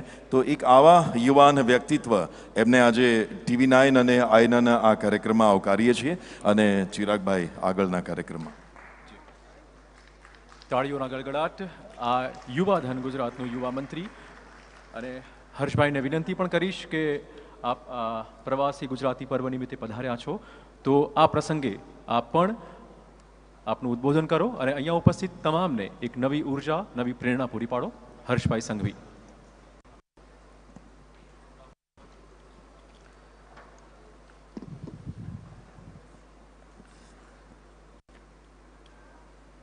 TV9 ગ્રુપ અને આઈના દ્વારા આયોજિત પ્રવાસી ગુજરાતી પર્વ 2022માં દુનિયાભરમાંથી પધારેલા સૌ એનઆરજી અને એનઆરઆઈ ભાઈઓ બહેનોને હું આપણી સૌની ગુજરાતની ધરતી પર આપનું ખૂબ ખૂબ સ્વાગત કરું છું. આપણી સૌની વચ્ચે આ કાર્યક્રમમાં છેલ્લા 2 દિવસથી ઉપસ્થિત અમારા માર્ગદર્શક અને જેમને અનેક પુસ્તકો લખી છે અને ખૂબ સિનિયર જર્નલિસ્ટ એવા આદરણીય શ્રી હેમંત શર્માજી, TV9 ગુજરાતના એડિટર શ્રી કલ્પક કેકરેજી, પ્રફુલભાઈ નાયક, નિલેશભાઈ શાહ, દિલીપભાઈ પારેખ, મારા મિત્ર વિકાસભાઈ અને અહીં ઉપસ્થિત દુનિયાભરમાંથી પધારેલા સૌ મહેમાનોનું ફરી એકવાર હું અહીંયા સ્વાગત કરું છું. હમણાં તમે ખૂબ ઉત્સાહમાં હતા, સુહાની શાહનો શો જોઈ રહ્યા હતા અને પછી એક નેતા જરા માઇક પર આવે ત્યારે સામે બેઠેલા સૌ લોકોના મનમાં એક પ્રશ્ન જરૂરથી હોય કે આવ્યા તો છે પણ જશે ક્યારે. પરંતુ હવે આપણા દેશનું એ પોલિટિકલ કલ્ચર બદલાઈ રહ્યું છે. હું આપ સૌને એટલા માટે કહી રહ્યો છું કારણ કે એ લાંબી લાંબી સ્પીચો અને સામનેવાળા બેઠેલા લોકોને ઊંઘ ના આવે ત્યાર તક માઇક નહીં છોડવાનું એ કલ્ચર આપણા દેશમાંથી જતું રહ્યું છે. આજે ખાસ કરીને ગુજરાત સરકાર વતી હું આપ સૌને અહીંયા આભાર માનવા આવ્યો છું કે છેલ્લા અનેક વર્ષોથી ગુજરાતના સૌ એનઆરઆઈ એનઆરજી ભાઈ બહેનો દ્વારા ગુજરાતના વિવિધ ગામોમાં જે પ્રકારે વિકાસના કામોમાં નાના મોટા અનેક પ્રશ્નોમાં તમારા સૌનું જે યોગદાન રહ્યું છે એ ગુજરાતના વિકાસનું સૌથી મોટું કારણ બન્યું છે. દક્ષિણ ગુજરાતના, મધ્ય ગુજરાતના, ઉત્તર ગુજરાતના, સૌરાષ્ટ્રના અનેક ગામડાઓ એવા હશે કે જે ગામડાઓમાં ગુજરાત સરકાર જોડે ગુજરાતના સૌ એનઆરઆઈ એનઆરજી ભાઈઓએ એ ગામડાઓમાં સ્કૂલ બનાવવાનું કામ હોય, ગામડાઓમાં નાની મોટી ક્લિનિકનું, હોસ્પિટલનું કામ હોય, ગામડાઓના રોડ રસ્તાનું કામ હોય, આવા તમામ વિકાસના કાર્યોમાં એનઆરઆઈઓનો સૌથી વધારે યોગદાન રહ્યો છે. એ તમારું યોગદાન ગુજરાતના નાગરિકો ક્યારેય નહીં ભૂલી શકે. હું રાજ્યના એનઆરજી મિનિસ્ટર તરીકે તમારી વિવિધ ફરિયાદો મને હંમેશા મળતી હોય છે. એમાંની સૌથી મોટી ફરિયાદ, અમદાવાદ એરપોર્ટથી ઉતરો અને આનંદ જિલ્લા તક જતા હો, સુરત જિલ્લા તક જતા હો, તમે ઉત્તર ગુજરાતમાં જતા હો, ત્યારે નાના મોટા પોલીસ દ્વારા જે અગવડ થતી હોય છે ને એ અગવડના કારણે નાની મોટી તકલીફો અનેકવાર એનઆરઆઈ ભાઈઓને પડતી હોય છે. એના અનેક મેલની રજૂઆત મને મળી છે. છેલ્લા 3 મહિનાથી આ બાબતે અમે લોકોએ ખૂબ ગંભીરતાપૂર્વક કામગીરી કરીને કોઈ બી પ્રકારની તકલીફ એનઆરઆઈ ભાઈઓને ના પડે તે માટેની વ્યવસ્થાઓ ગુજરાત સરકાર દ્વારા કરવામાં આવી છે. અને હું આપને વિશ્વાસ અપાવું છું કે ધીરે ધીરે આ ફરિયાદ તમને ક્યારેય નહીં મળે એ પ્રકારની પરિસ્થિતિ આપણે ઊભી કરીએ છીએ. આજે એક ભારતીય તરીકે આપને સૌને ગૌરવ થાય એ પ્રકારે છેલ્લા 20 વર્ષમાં 2002 થી લઈને 2022 સુધીની ગુજરાતની આ સંઘર્ષની અને સાહસની યાત્રામાં તમારા સૌનો સહયોગ બી હંમેશા ગુજરાતને મળતો આવ્યો છે. એમ કહેવાય છે કે મોદી સાહેબે અને અમિતભાઈએ જે સંઘર્ષની યાત્રા આપણા ગુજરાતના વિકાસ માટે જે સાહસ કર્યું એ સાહસની યાત્રામાં સૌથી વધારે યોગદાન જો ગુજરાતીઓનો હોય તો એનઆરજીનો બી યોગદાન એટલો જ મોટો રહ્યો છે. દરેક ચૂંટણીઓમાં દરેક સંઘર્ષમાં એનઆરજી હંમેશા ગુજરાતની પડખે ઊભું રહેવામાં ક્યારેય ચૂક્યા નથી. એ બદલ બી હું એક ગુજરાતી તરીકે આપ સૌને અભિનંદન અને આભાર માન્યું છું. આપણો સૌનો આભાર એટલે બી માનવો પડે કે કોરોના કાલ હોય પછી ગુજરાતની કોઈ બી નાની મોટી બીજી તકલીફો આવી હોય. કોરોના કાલમાં સૌથી વધારે મદદ એનઆરઆઈ એનઆરજી તરીકે ઓક્સિજનની હોય કે બીજી દવાઓની હોય કે બીજી કોઈ બી તકલીફો હોય, હંમેશા તમારા સૌનો સહયોગ અમને લોકોને મળતો આવ્યો છે. એટલા માટે બી રાજ્ય સરકાર વતી તમારા લોકોનો આભાર અને અભિનંદન માનું છું. આજે TV9 ગુજરાતી, TV9 ભારતવર્ષ અને આઈના આ ત્રણેય સંસ્થાઓને ગુજરાતના સૌ નાગરિકો વતે હું અભિનંદન આપું છું. આપે કોરોના કાલ પછી ફરી એકવાર આટલી મોટી સંખ્યામાં એનઆરઆઈઓને ભારતમાં અને ખાસ કરીને ગુજરાતની ધરતી પર પહેલી વાર કદાચ આટલી મોટી સંખ્યામાં ગુજરાતી ભાઈઓ ભેગા થયા હશે. અને આજની આ બેઠકમાં આ 2 દિવસના આ કાર્યક્રમ થકી મને વિશ્વાસ છે કે આવનારા દિવસોમાં ગુજરાતના વિવિધ પ્રજાલક્ષી કામોમાં આપ સૌ લોકોનો સહયોગ મળશે. કાલે આદરણીય અમિતભાઈ આપ સૌ માટે હેમંત શર્માજીએ ખાસ એમને નિમંત્રણ આપેલું હતું અને ખાસ કરીને હું અમિતભાઈનો આભાર માનું છું. અનેક કાર્યક્રમો રીશેડ્યુલ કરીને તમારા સૌના માનમાં, તમારા સૌના સન્માન માટે આદરણીય અમિતભાઈ શાહ સાહેબ કાલે ખાસ અમદાવાદ આવેલા હતા આપ સૌને મળવા માટે. આપ સૌ જોડે ભોજન કરીને આપ સૌના મનમાં અનેક જે પ્રશ્નો હતા એ પ્રશ્નના નિરાકરણ બી એમને અનેક એમના પોતાના વિચારો જોડે રજૂ કરેલા હતા. મને વિશ્વાસ છે કે આ 2 દિવસમાં ગુજરાત અને ગુજરાતની વાતોથી તમે સૌ લોકો ફરી એકવાર ગુજરાતમાં નવી એનર્જી પૂરવા માટે તમે ખૂબ દૂર દૂરથી સૌ લોકો પધારેલા છો. તમારા સૌ લોકોનો ફરી એકવાર હું સ્વાગત બી કરું છું અને આપ સૌ લોકોનો આભાર બી માનું છું. હું આપને એટલો જ વિશ્વાસ અપાવું છું કે નવા ભારતની જે કલ્પના આદરણીય મોદી સાહેબે કરેલી, તમારા સૌનો 2014માં જે મહત્વનો સહયોગ મળેલો અને આ નવા ભારતની જે કલ્પના અને જે સપનું તમે સૌએ જોયેલું હતું એ સાકાર થતું છે. હું વર્ષો પહેલા જાપાન ગયેલો હતો અને એ જાપાનની અંદર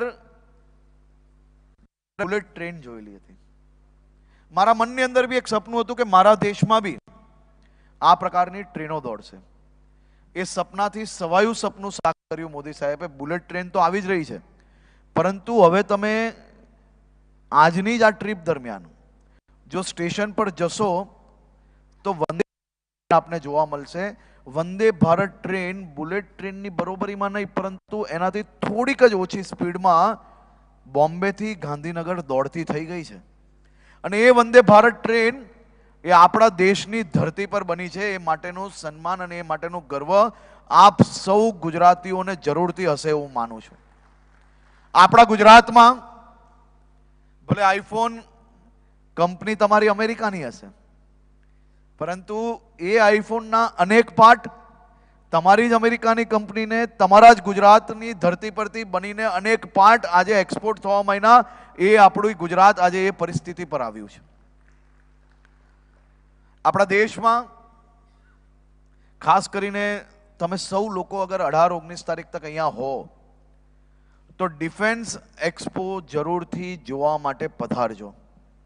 તમને સૌને ગૌરવ થશે કે તમે જે ધરતી પર જન્મ લીધો છે એ ગુજરાતની ધરતીએ એક એવા પુરુષ આપ્યા કે જેને દેશની વિઝન, દેશની દિશા બદલી. ડિફેન્સ એક્સપોમાં મેડ ઇન ઇન્ડિયાના ડિફેન્સ ઇક્વિપમેન્ટ જોઈને મને 100% વિશ્વાસ છે કે તમને ગૌરવ થશે કે આપણી ધરતીએ, આપણી માટીએ એક એવું વ્યક્તિ આપ્યું. ભૂતકાળની અંદર સરદાર વલ્લભભાઈ પટેલ આપ્યા, મહાત્મા ગાંધી આપ્યા અને હવે નરેન્દ્રભાઈ મોદી આપ્યા, જેમને આ દેશને બદલવાની એક અદ્ભુત રીતે કાર્ય કર્યું છે. અને મને વિશ્વાસ છે કે આપ સૌ લોકો ડિફેન્સ એક્સપો જોવા જશો.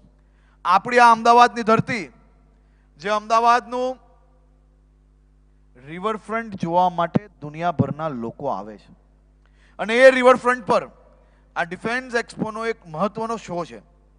હું પ્રફુલભાઈને વિનંતી કરું છું કે આપણા જેટલા બી મહેમાનો છે એમનું લિસ્ટ અમને જરૂરથી મોકલજો. હું એ લોકોના નિમંત્રણ કાર્ડ આપને જરૂરથી મોકલીશ.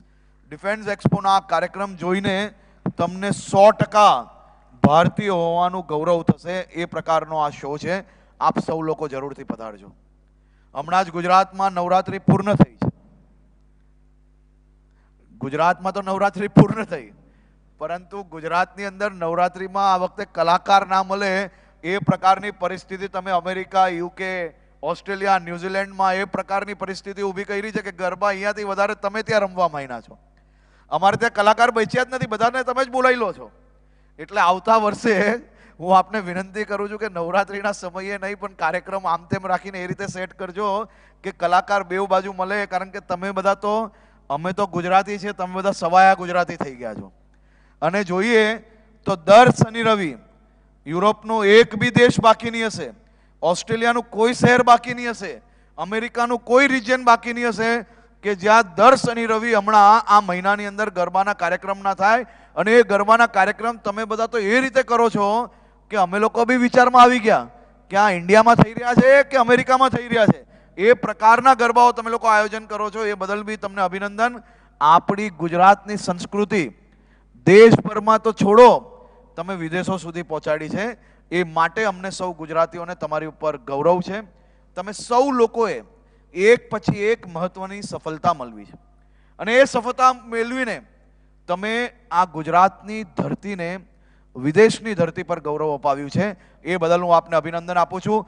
ફરીથી એકવાર આપ સૌને વિનંતી કરું છું કે આ જ પ્રકારના કાર્યક્રમો દર વર્ષે TV9 દ્વારા આયોજિત થાય અને એના કારણે ક્યાંક ને ક્યાંક ગુજરાતની ધરતીએ જે એકથી વધીને અનેક લોકોને જે જન્મ આપ્યો છે, ગુજરાતની ધરતી એ જે સન્માન અને માન આપ્યું છે, આ ગુજરાતીઓ જે આજે વિદેશમાં ગયા છે એ ગુજરાતની ધરતી જોડે જોડાઈને રહે આજીવન. એ માટે આ પ્રકારના કાર્યક્રમો ખૂબ મહત્વના છે.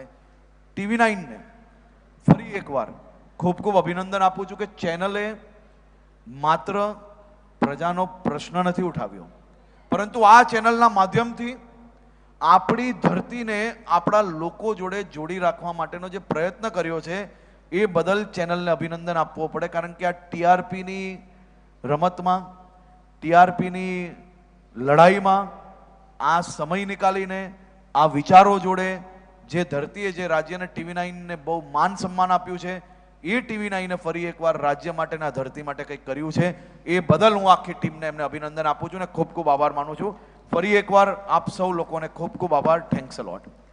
આભાર હર્ષભાઈ. હર્ષભાઈ 2 મિનિટ આપની વધારે લઈશ, આપ સ્ટેજ પર જ રહો, કેમ કે તમારા હાથે સન્માન પામવું પણ એ પણ એક મોટી વાત છે. 2 મહાનુભાવોને આમંત્રિત કરીશ, આપ સેન્ટર સ્ટેજ આવી જાઓ. કેની દેસાઈ, પ્રમુખ FIA ને આમંત્રિત કરીશ, સ્ટેજ પર આવે અને હર્ષભાઈના હાથે સન્માન સ્વીકાર કરે. અને માલવ સંઘવી, યંગ ટેકનોક્રેટ, જેમણે સ્માર્ટ પ્રોસ્થેટિક સોકેટ ઇન્વેન્ટ કર્યું, તેવા માલવભાઈ સંઘવીને પણ આમંત્રણ આપીશ કે આપ આવો અને હર્ષભાઈના હસ્તે સન્માન ગ્રહણ કરો.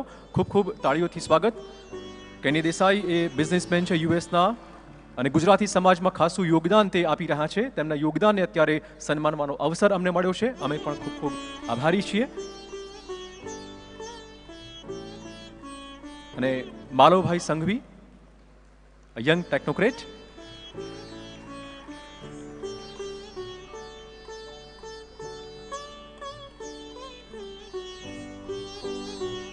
અનેક ગુજરાતીઓ આવી રીતે જ દેશ વિદેશમાં ગુજરાતનું નામ રોશન કરી રહ્યા છે.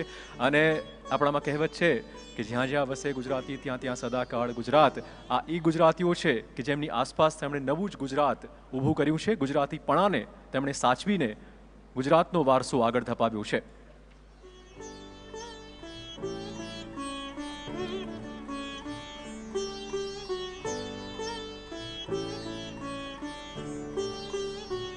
मैंने कॉन्ग्रेचुलेशन कैनी भाई.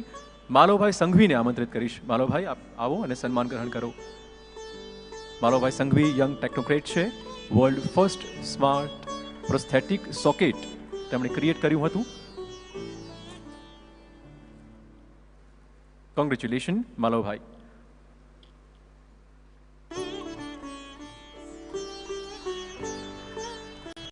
હર્ષભાઈ આપનો પણ આપને ખાસ વિશેષ આભાર. Thank you so much.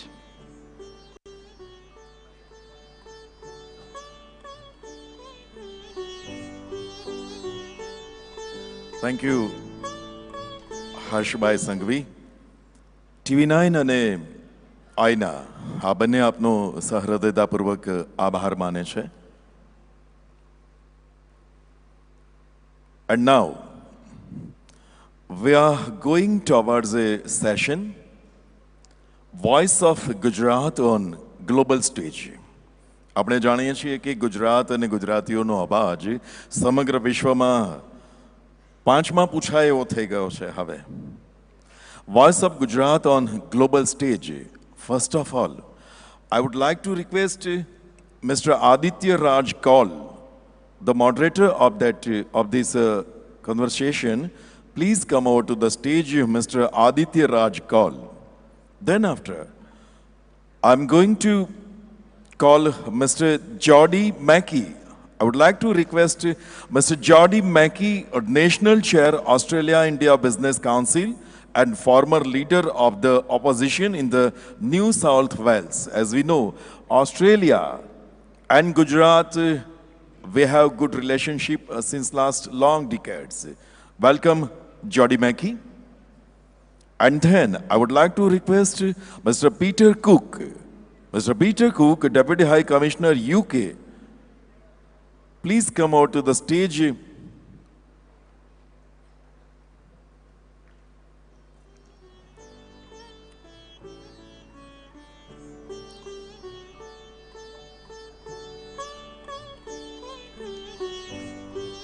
So now we will heard some words, Voice of Gujarat on global stage, and mic is over to Aditya Raj. Thank you. Thank you very much.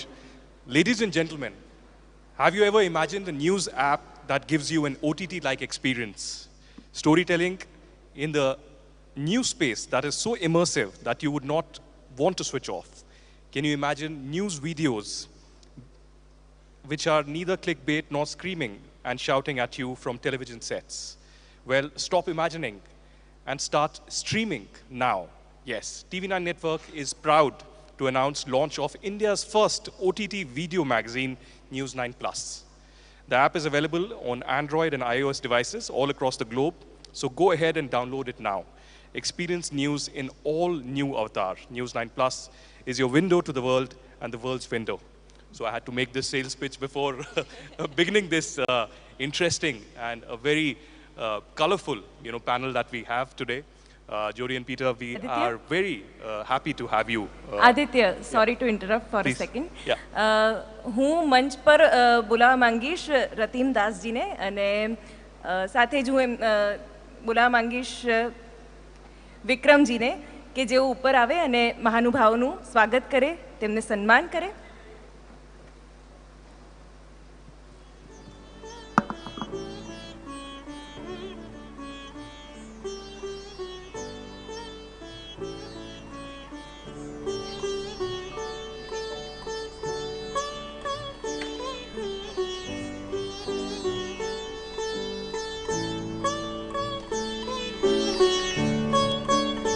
જોરદાર તાળીઓ.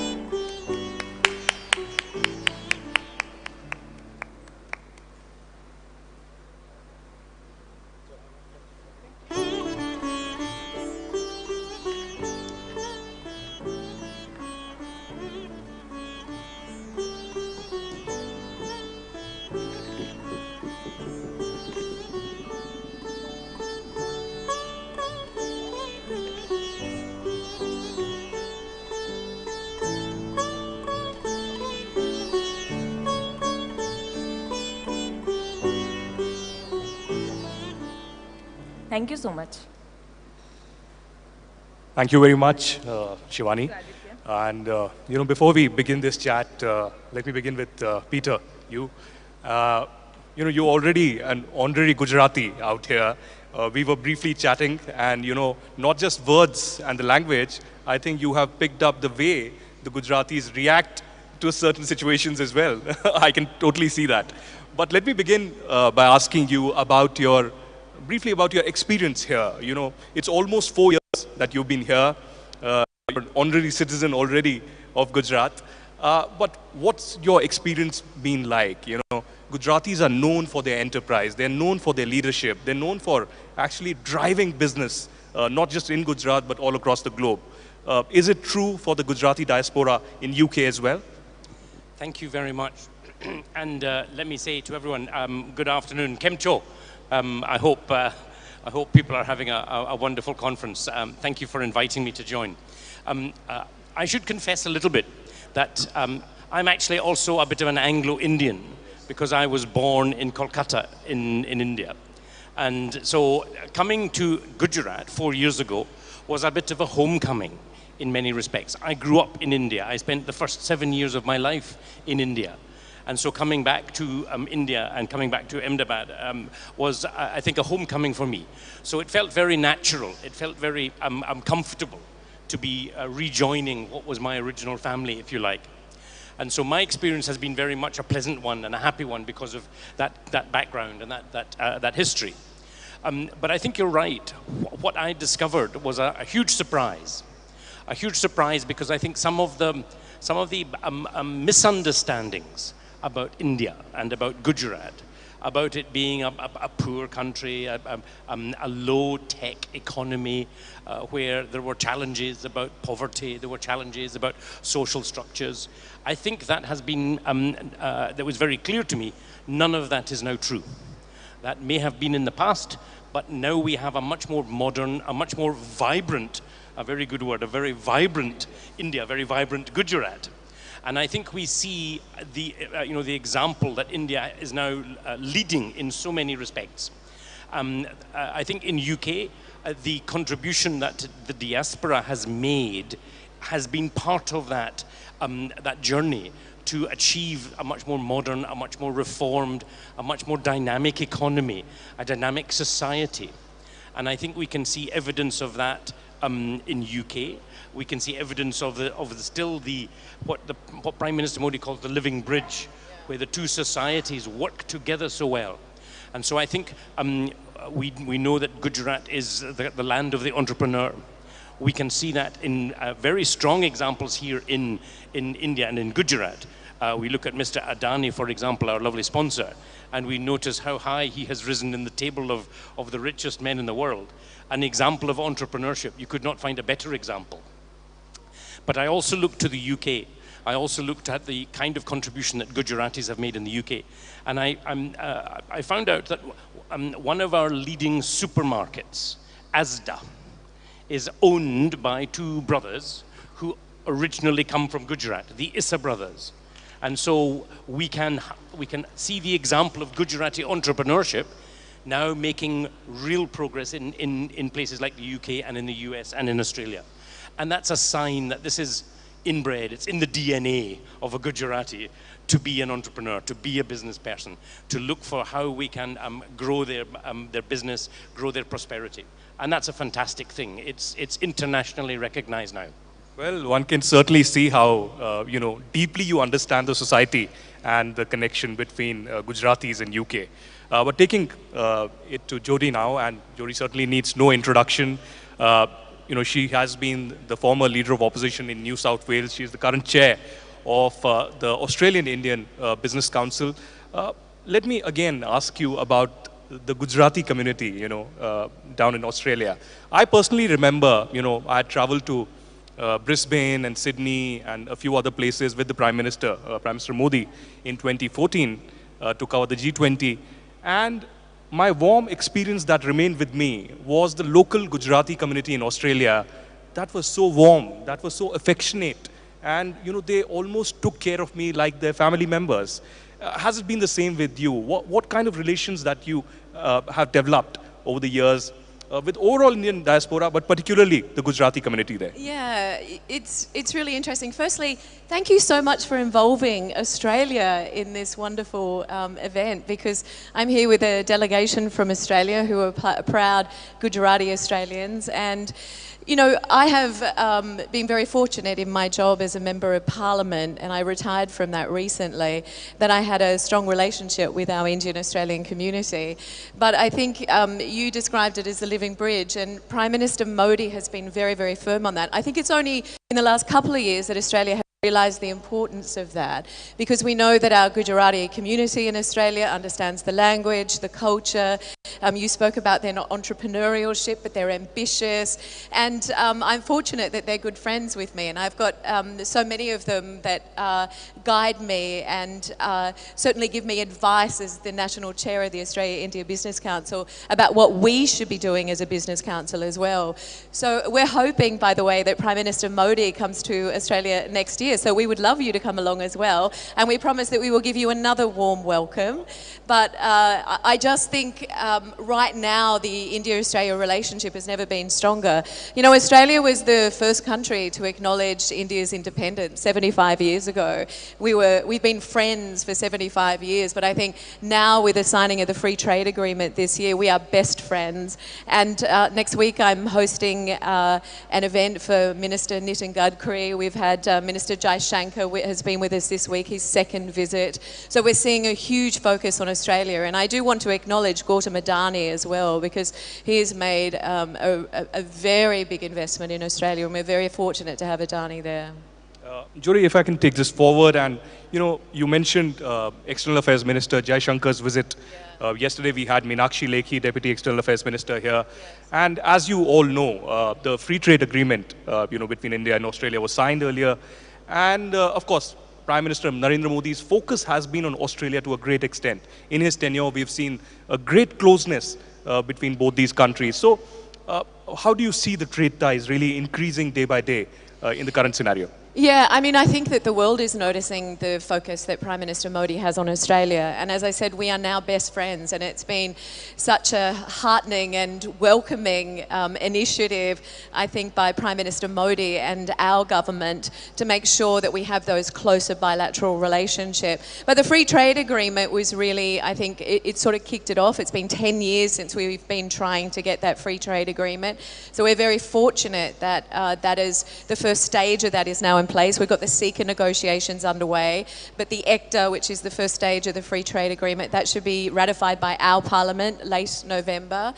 But, if you look at the India-Australia relationship, as I said, it's never been stronger. It's about 25 billion in two-way trade. When we had Minister Piyush Goyal over, he wants it to be 50 billion. So there's a real ambition by both countries to make this work. But I think that what makes this work even more than just the environment that the government is establishing is those people-to-people relationships. We talk about business having to lead here, but that is actually about people. It's about the relationships that people have. And our Gujarati community are, as I said, so connected into Gujarat still. And, we've seen so much foreign investment coming into this state, and Gujarat is really leading the way. So we're so thankful. And you mentioned Prime Minister Modi, but one of the first acts of our new Prime Minister, Anthony Albanese, was to meet with Prime Minister Modi That was as part of the Quad as well. So we're seeing it from a foreign policy, defence perspective, but underpinning that is the bilateral trade relationship, which is built on people-to-people relationships. So, I acknowledge our Gujarati Australian community who hopefully are watching your television network today, and we thank you for broadcasting this as well, because it's so important we're acknowledging our Gujarati community around the globe and the role that they play. Well, Jyoti, you have been pushing for trade and investments, like nobody else in Australia, India ties. I want to come to the strategic aspects of the relationship as well. But before that, I'll come to Peter. Peter, India and UK have had great ties on education, on science and technology, on innovation.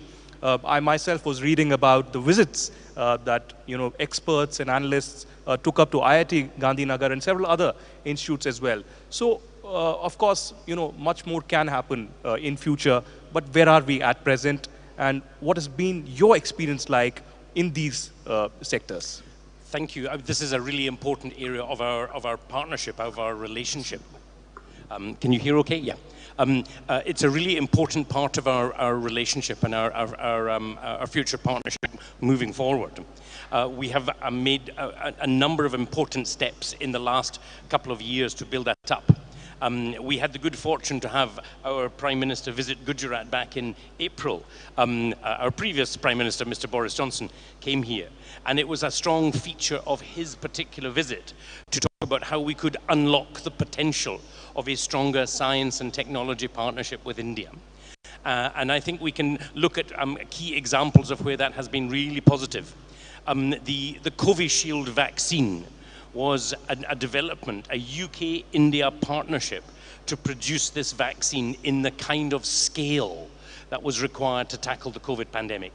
A perfect example of where two countries come together and solve a global challenge so that we can try and protect our society, protect our citizens against this awful disease. I think that's probably the most obvious example. But we're also, I think, very keen to see what else we can do. Edinburgh University, you were mentioning education, has now opened a campus here in Gujarat with Gujarat Biotechnology Research Centre. The Gujarat Biotechnology University is the name. And it brings both UK experts and Gujarati experts together to look at the challenges of biotechnology.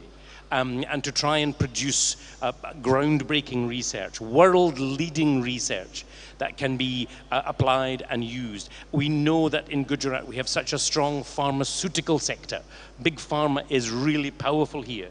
It's a fantastic, I think, idea to have a pharmaceutical, a biotechnology center of excellence here in Gujarat.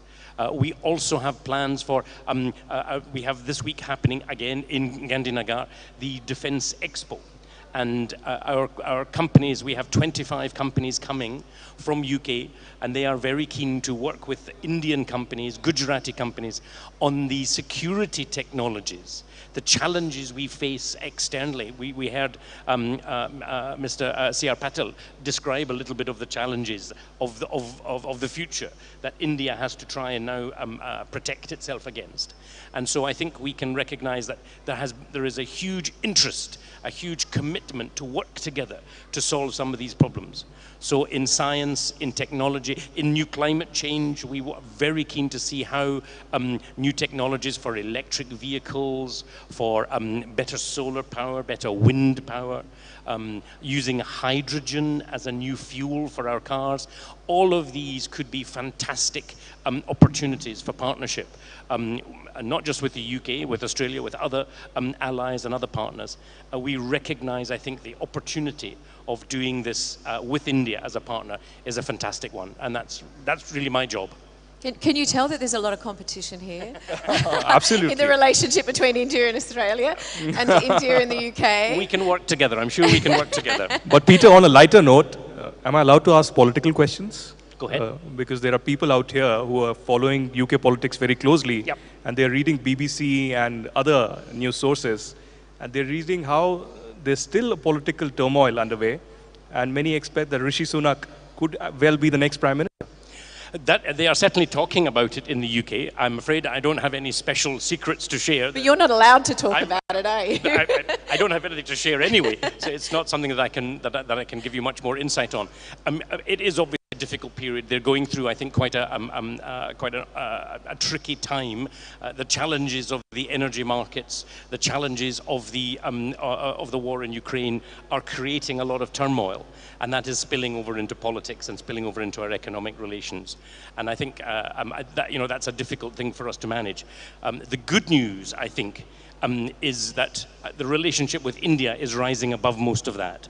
And all our political parties agree that our partnership with India, our partnership with our other allies, in the post-Brexit UK, that we are reconnecting and very ambitious to build stronger partnerships with allies around the world. Jody, if I can take it a little deeper into the strategic ties, we've seen quite a geopolitical turmoil of late. Peter, of course, mentioned the Russia-Ukraine war, and you've seen, China's tension with its neighbors in the last few years, and the most recent tension at the Taiwan Straits as well. How does Quad play a significant role when we talk about China's, kind of a hegemony in this region? And is Quad trying to keep China under check? Well, I think the Quad is really important, and as I said, we're hoping that Prime Minister Modi is in Australia next year as part of the Quad. But the Quad, of course, is a quadrilateral security arrangement between Australia, Japan, the US and India. And I think having India within that quadrilateral security arrangement is critical, because China was and is still a major trading partner of Australia, quite obviously, particularly in the resources sector. But we also know that we have to be able to diversify, and we have to be able to look to other countries as strong partners, and that's where India comes in. I think, you're seeing that from a foreign policy perspective, from a defence perspective, but I think you're also then seeing that underpinned the trade relationship. So I think you've got all of it happening at once, which is obviously incredibly important in, as I said, that bilateral relationship. But I think in Australia, people are really thrilled that we've got this stronger relationship with India. You have to remember that our Indian Australian community is the fastest growing diaspora. Australia is hugely multicultural, but it's the fastest growing diaspora, and number 3. There are more than 700,000 those Indian Australians, and we've got about 60,000 of those that are Gujarati speakers. That doesn't mean that that's 60,000 Gujaratis, but it is people who identify as speaking the Gujarati language. So, it is so important for us, and I keep coming back to this. I mean, Peter has spoken about this, I will keep talking about, is this living bridge. And Prime Minister Modi, I think, realised it before anyone else, the importance of that. And I think that, this conference, and I want to acknowledge Sunil and Praful Nayak, who's played such an important role in bringing everyone together. I mean, we're a long way from North America, we're a long way from the UK, but Australia has been included in this, and we're so thankful for that. And so is our Gujarati community. They're really excited that this is on, they're really excited that we're here represented, and they're excited about the potential here. Gujarat has so much to offer. This is actually my first visit to Ahmedabad, but it certainly won't be my last, I can tell you that, because, and we have a huge presence here, but it's a relationship that it's not transactional anymore. It's a relationship that's built on a warm and genuine friendship, and that is led by our Gujarati community. Well, I like how you put it. It's not transactional anymore, and that's how it should be. One final question to Peter, and this is again about Prime Minister Narendra Modi's vision of self-reliant India, Atmanirbhar Bharat, and of course, how does UK really play a role in this? And you've seen the Defence Expo that's underway right now, the kind of scale under which it is underway. Of course, we have had defense ties with US, with Russia, and several others, but on self-reliant India and several such schemes, when we talk about trade and bilateral ties between India and UK, how does UK play a more of a contributor here?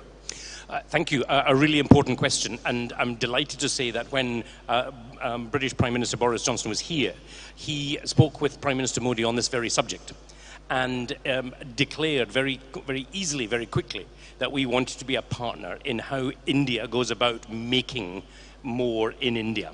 And so the Made in India program, the Atman Nirbhar Bharat, is exactly the kind of program that we would like to be involved in. We'd like to be partners. And the UK is very keen to come to India with technology, with new research, with science and innovation, and work with Gujarati entrepreneurs to try and develop the solutions for tomorrow. Whether it's in financial services, whether we're talking about climate change and climate science, whether we're talking about advanced engineering, space research, security interests. All of these areas are hugely important for our future. And we think that working with India, making in India, but a partnership where UK and India can work together on new technologies, on innovation, on science, working in research parks together is exactly the right way forward. We're very proud of that, very keen to do more. So actually we're excited. We are invested in the success of India for the future. And Judy, would we see you in a much more bigger role when it comes to India-Australia ties? I'm not putting the exact terms here, but certainly. Oh, look, my future is in supporting the India-Australia relationship. It was something I was very strong on when I was the leader of the opposition and a member of parliament, and it's something that I believe deeply and it's heartfelt. But there was a comment made yesterday, and I think it really sums up how the world sees India. So there was dependent India, independent India, now it's dependable India. And I think that's how the world sees India. It's certainly how Australia sees India. Well, on that note, such a pleasure. Thank you very much, both to Peter and Jodie, for joining us here all the way from UK and Australia. Thank you. And representing both their countries and bringing a change, certainly, to the ties to a notch higher. Thank you so much. Thank you. Thanks, everyone.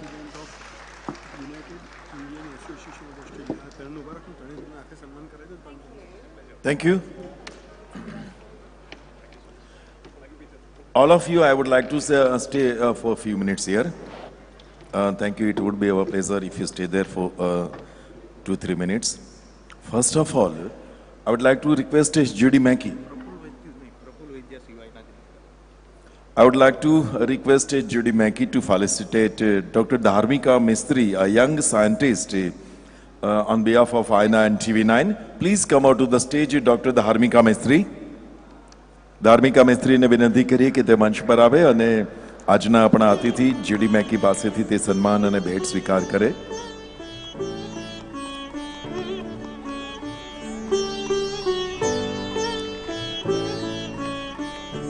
Dharmika is a young scientist, and then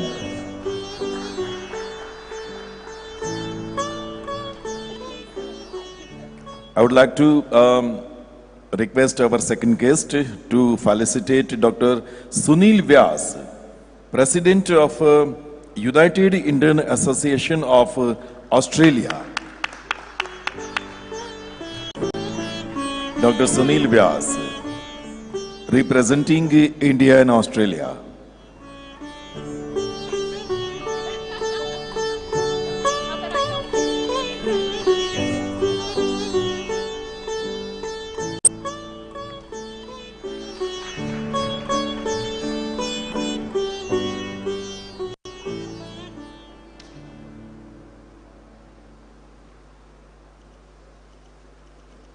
Dhanyavad. Thank you. Big thank you to all of you. Thank you. Thank you, sir.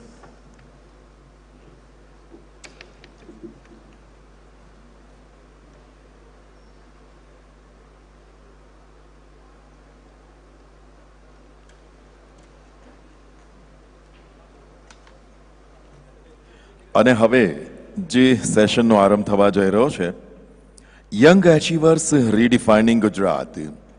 Young એચીવર્સ છે એ ગુજરાતને કેવી રીતે જુએ છે? ગઈકાલે જ આપણે ફિલ્મની સેશન હતી, એમાં વાત કરતા હતા કે એક જમાનામાં ગુજરાતી ફિલ્મો અમુક જ પ્રકારની બનતી હતી અને હવે અર્બન મૂવી જે આવી રહી છે એમાં આપણું ગુજરાત, નવું ગુજરાત આવી રહ્યું છે. ઇવન અહીંયા આપણે ગેલેરીમાં જઈને બહાર જોઈએ તો પણ થોડા વર્ષો પહેલાંનું અમદાવાદ જે અમે જોયું છે, તમે જોયું છે, અને ગેલેરીમાંથી બહાર આજનું અમદાવાદ છે એ પણ નવું અમદાવાદ છે.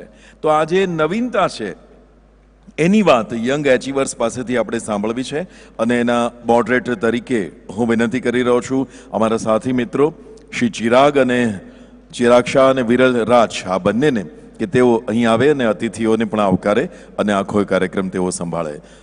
વિરલ અને ચિરાગ.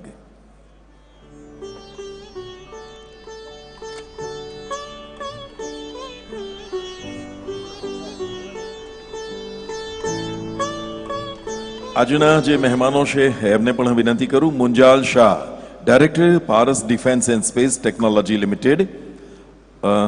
મુંજાલજી, આપ મંચ પર પધારશો. Nilesh Makwana, author, public interest and technologist and social innovator. Shri Nilesh મકવાણાને મંચ પર પધારવા માટે વિનંતી છે. અને youngest president FIA USA Shri Ankur Vaidya. Ankur Vaidya લગભગ આપણી વચ્ચે નથી, એટલે એ બે ગેસ્ટ છે. Okay, thank you. Over to Viral અને Chirag. Thank you.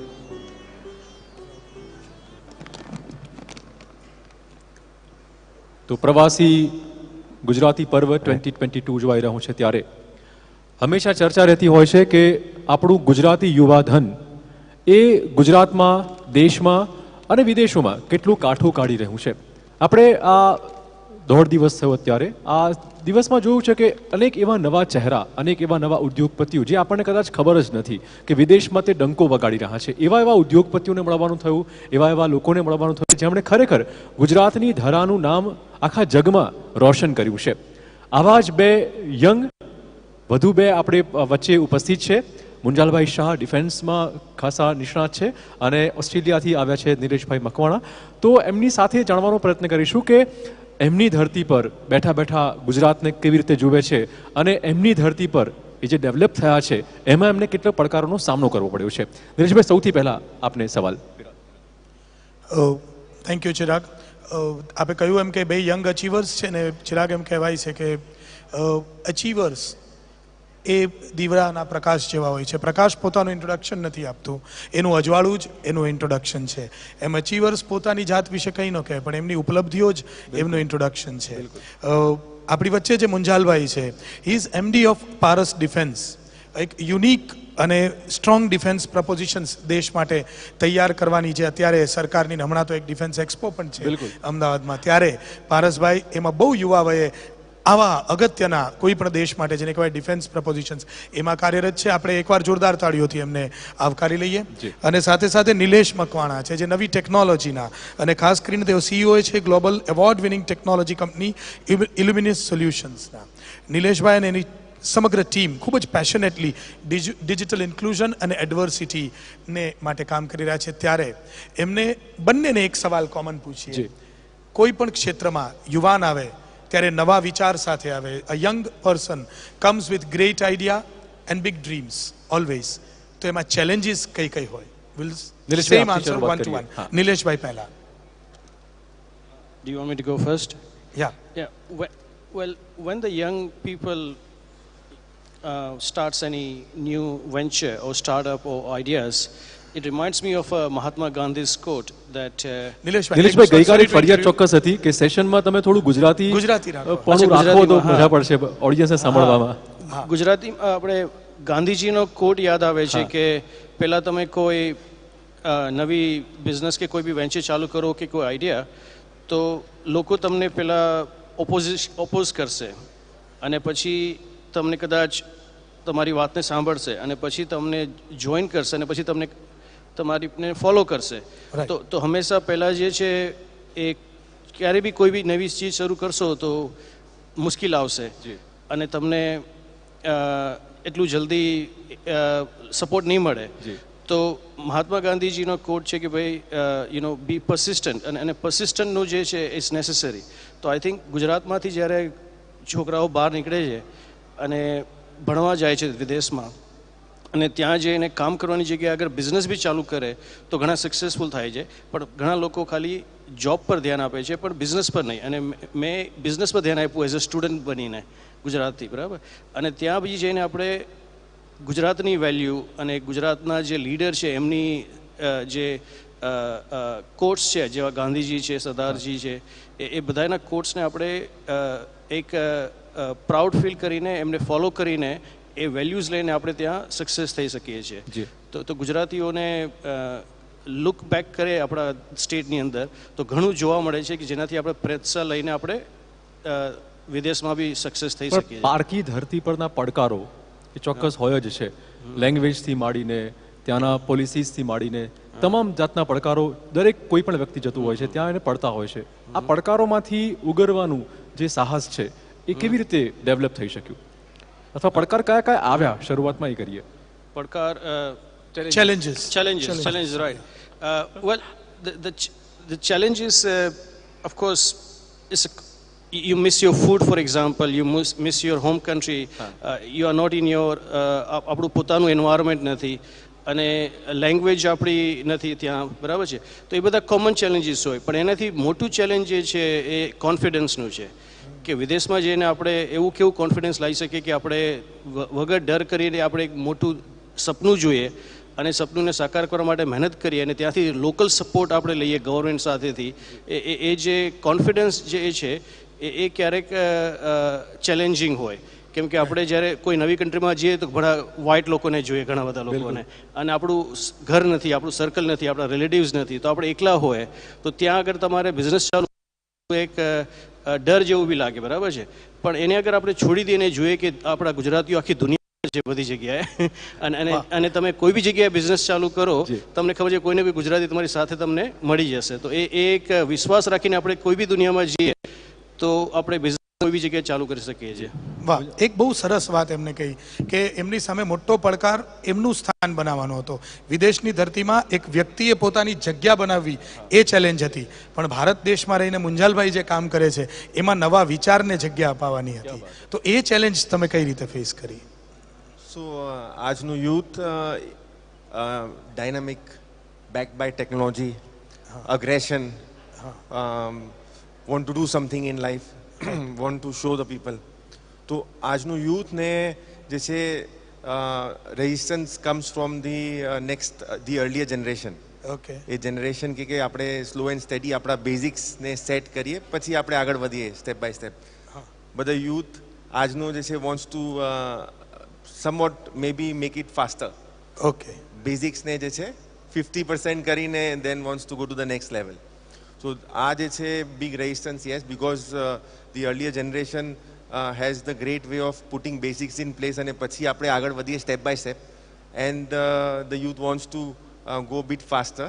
Right. So this resistance is always there, and if there is a blessing or there is a handholding of a person from the earlier generation, then એ જે છે mix and match કરીને probably comes out at a better product. બિલકુલ, બહુ સરસ ગુજરાતી વાત કરી એમને. થોડી ચોક્કસ વાત કરી રહ્યા છે ત્યારે ખાસ નીરજભાઈ આપને પૂછવાનું કે વિદેશની ધરતી પર રહેતા રહેતા ગુજરાતીપણું એ સાચવવું કેટલું અઘરું પડી રહ્યું છે અને તમારામાં આ ગુજરાતીપણું કેટલું સચવાયેલું છે?